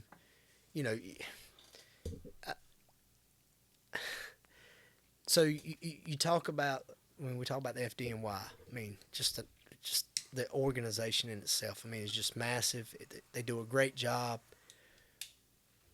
But how many of those, you watch videos, whatever, how many firefighters are wearing the same uniform that's on an engine or a ladder or a truck company? Right. I mean, I'm more concerned about your job knowledge, your desire, your aggressiveness, your willingness to help somebody in need than I am about the shirt that's on your back, the hat that you're wearing. Because at the end of the day, when I'm having my worst day, I want a competent professional taking care of my problem. Period. End of discussion. And I don't care if it says volunteer or career. I want a professional, competent firefighter there addressing my problem. Seems like a not a utopic thought, just a normal thought from a normal person. I mean, let's be real here. So I'll tell you a story about a young man that, and John, did you know Josh Shoemate? Yes. All right, you probably knew Yeah. Josh.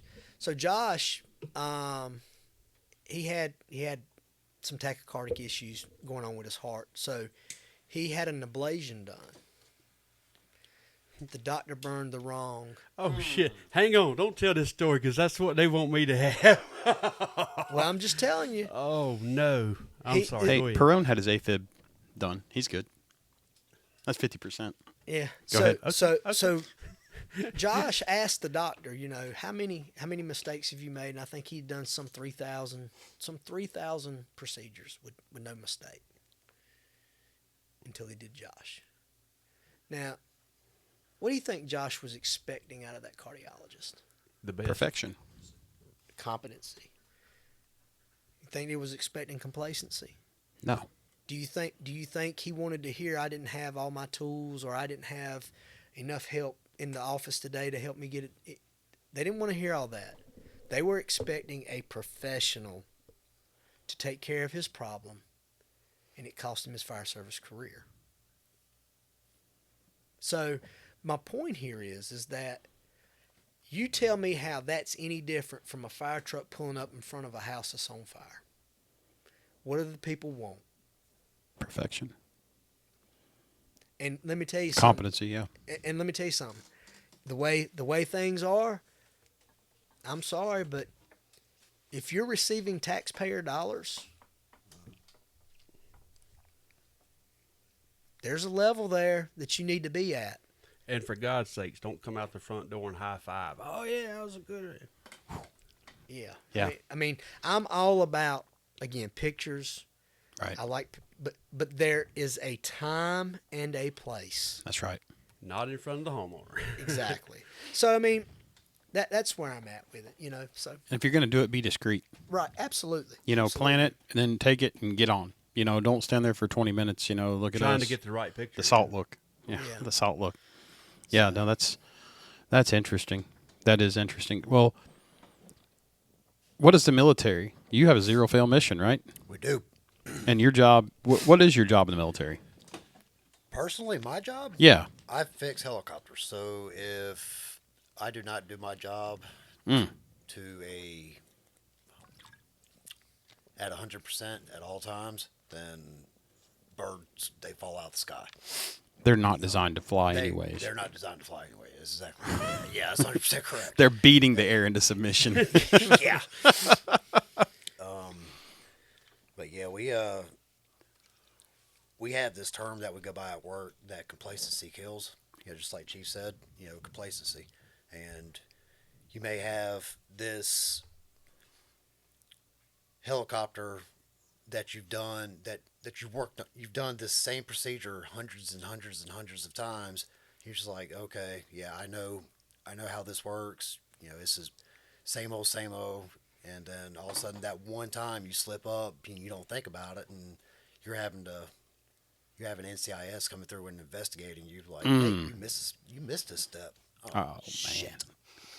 Man. Can I say something real quick? Absolutely. Oh. So, I'm on the road a lot. Too much. I think I've been home in the last month like 5 days. I listen to a lot of podcasts. The Sean Ryan podcast had Eddie Gallagher on it. And Eddie Gallagher was a chief in the SEALs and was accused by his underlings of some horrendous shit. All made up. This guy is the ultimate in accountability. He wrote a book. And in the book, you can open the book and there's QR codes. I've never seen this done before. You can actually click on it and it takes you to a link with the actual NCIS interrogation stuff from all the people that accused him and how they couldn't keep their story straight, and all the stuff from court. It's like as you're reading about the court trial. I would not want to be involved with NCIS. And I'm not saying anything bad about them. I just, when you said that, it brought that out to my memory. That podcast, I mean, it was 5 hours long.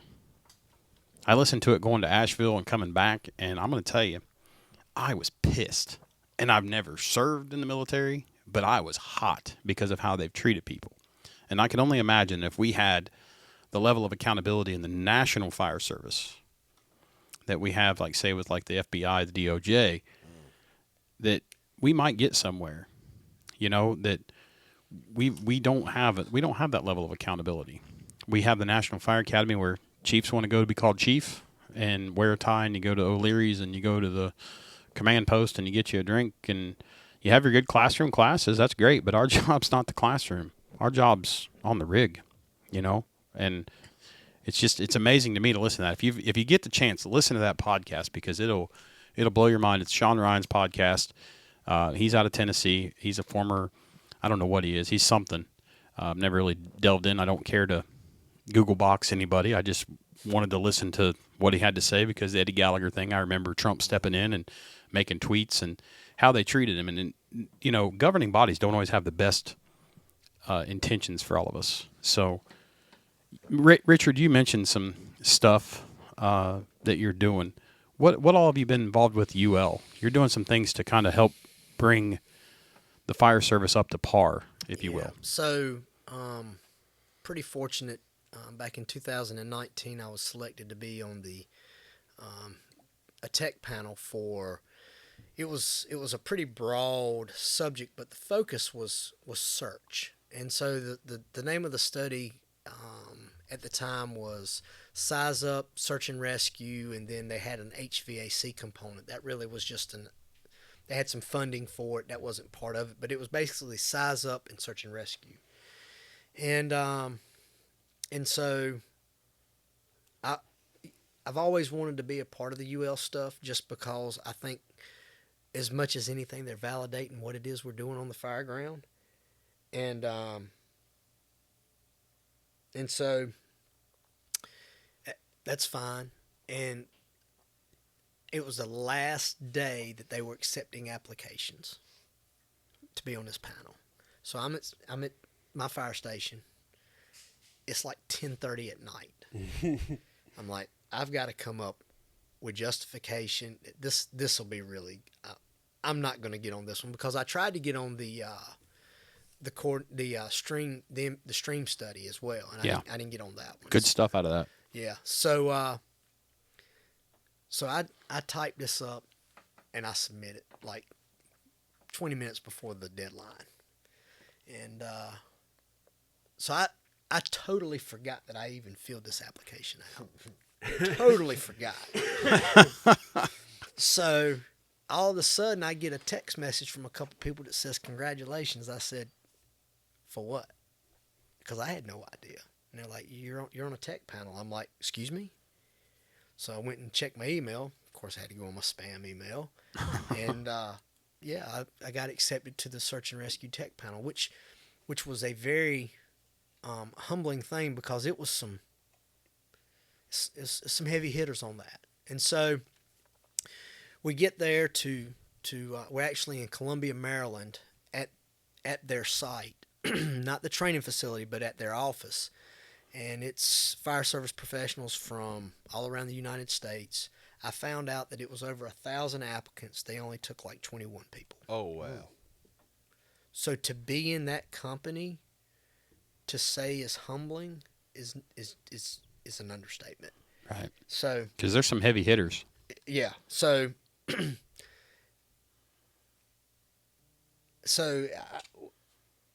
we get started, and they go over the stream study, they go over the coordinated fire attack, they talk about how the studies will work, and then we really dive into, okay, well, what kind of experiments do we want to see? What kind of experiments are we looking at doing? How does an open window impact, or simulated a VES, or door VEIS. Yeah, well, Don't forget that I. Well, we're going away from all of that. Oh, no doubt. The push is window-initiated search or door-initiated search, and it's more about where you begin your search. Love it. Okay, and so that is one of the pushes, and I appreciate that kind of come from the membership. So, of course, COVID hit through all of it. And so when it was time to do the experiments, we had the opportunity to go up to Delaware County, which is where their training facility is, and do 2 days of burning. And the first day we did a bedroom, and day 2 we did a kitchen, which ended up into the living room.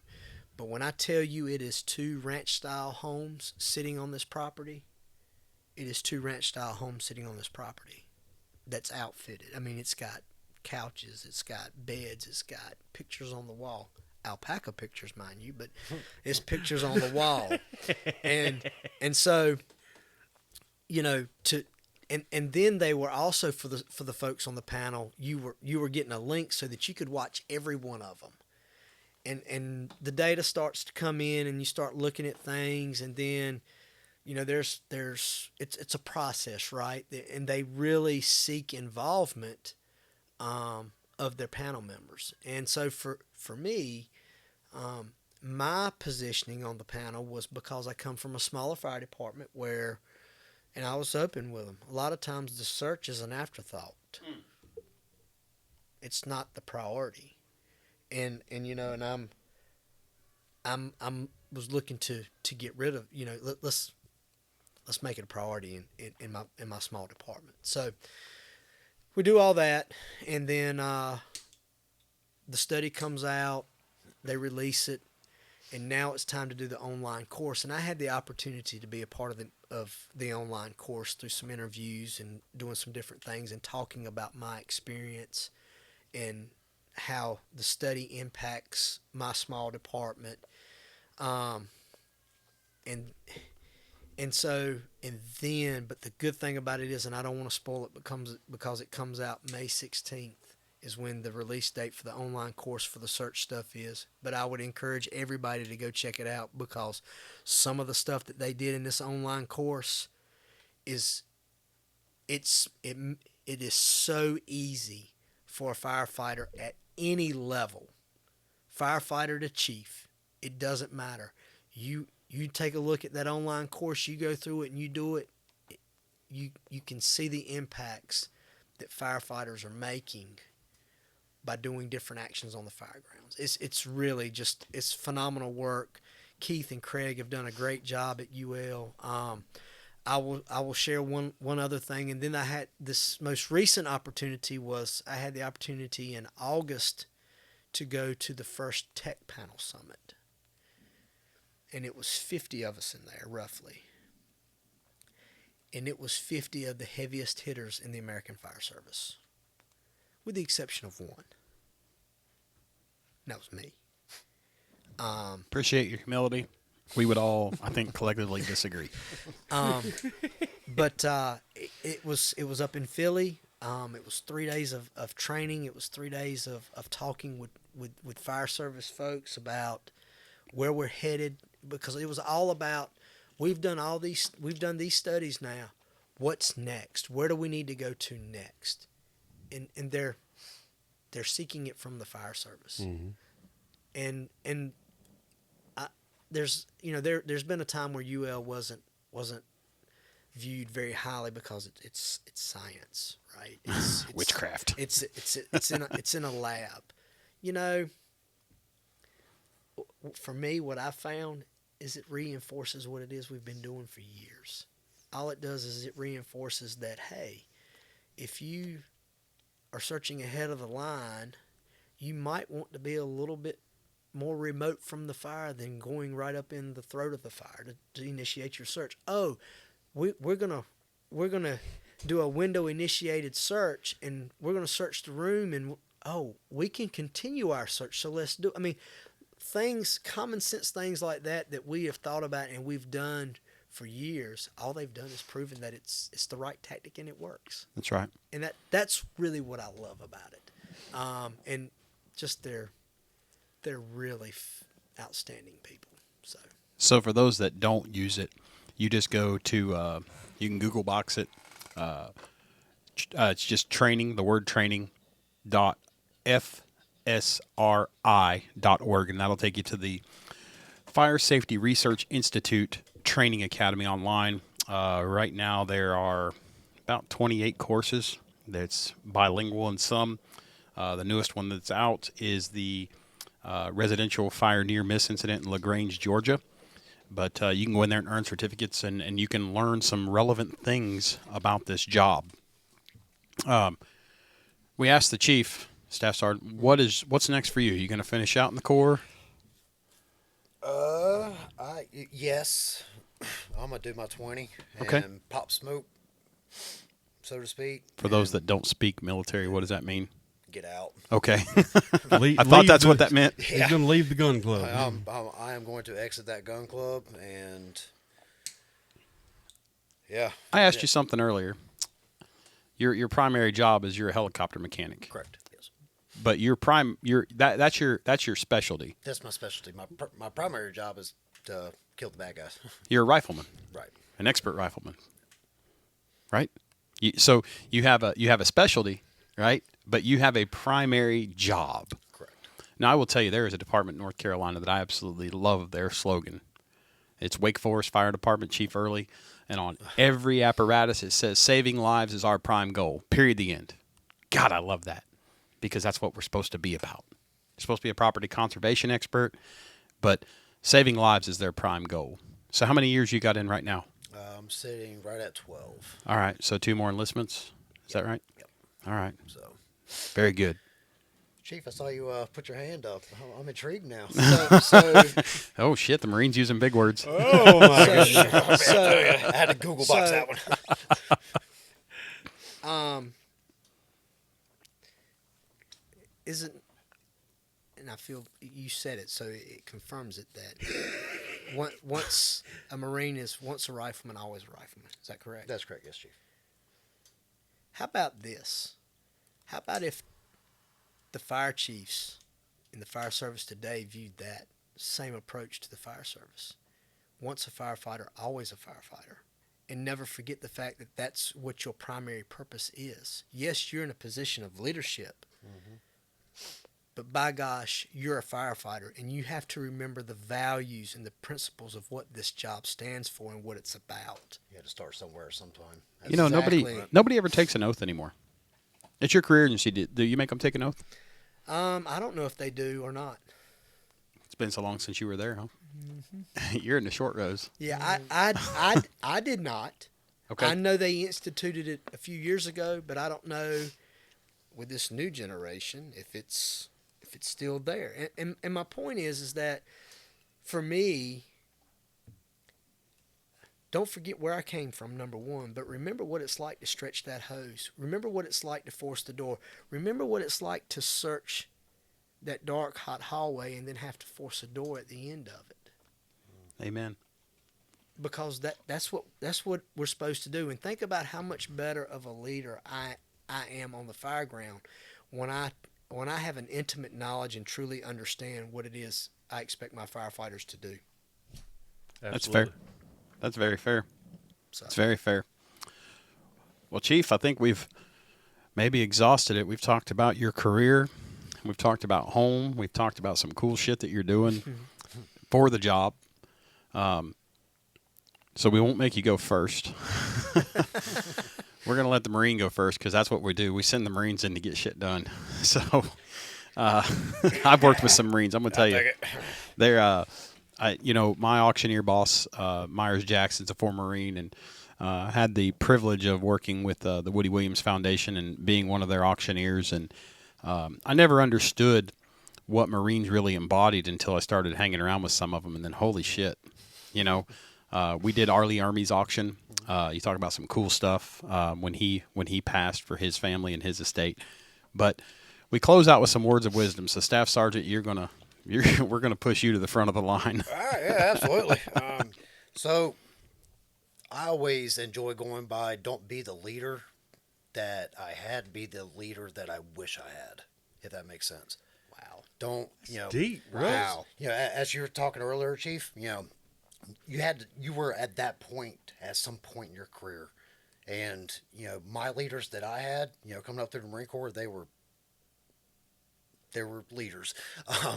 I'll leave that part out, but I told myself at that point, I was like, I am not going to be that guy because that guy hasn't done a fucking thing for me for my career. I'm going to be the guy that my Marines can come to and say, essentially, Dad, help. Right? Daddy, help me, my huggies. Yeah, exactly. So, but yeah, I think that's what I live by every day. Well, That's pretty powerful. That's pretty powerful. That's powerful. Big John?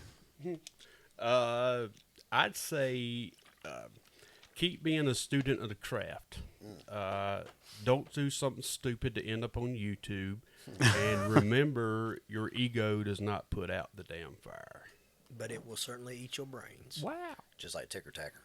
That'd be a big helmet to feel, wouldn't it? It would be. Chief, what do you got? So I might be a little lengthy here. I'll try to make it brief. No, do your thing. My words of wisdom would be for anybody in this great occupation to find balance in your life with it. I can personally speak from a time where Richard Ray did not have balance in his life, and he was everything fire service related, and it about cost me everything that was dear to me. And so my point to you is that it's a great occupation. It's a great blue collar job, because that's what it is. It's blue collar work, Even though you're wearing a white shirt. even though I'm wearing a white shirt. But also understand too that you're not just the one making sacrifices to do the job. Everybody in this room has somebody that loves them, and they sacrifice for you to do the job too. So have that balance. Remember what it's like to be in their shoes, that they have to sacrifice, and understand that it's okay to miss a fire every now and then.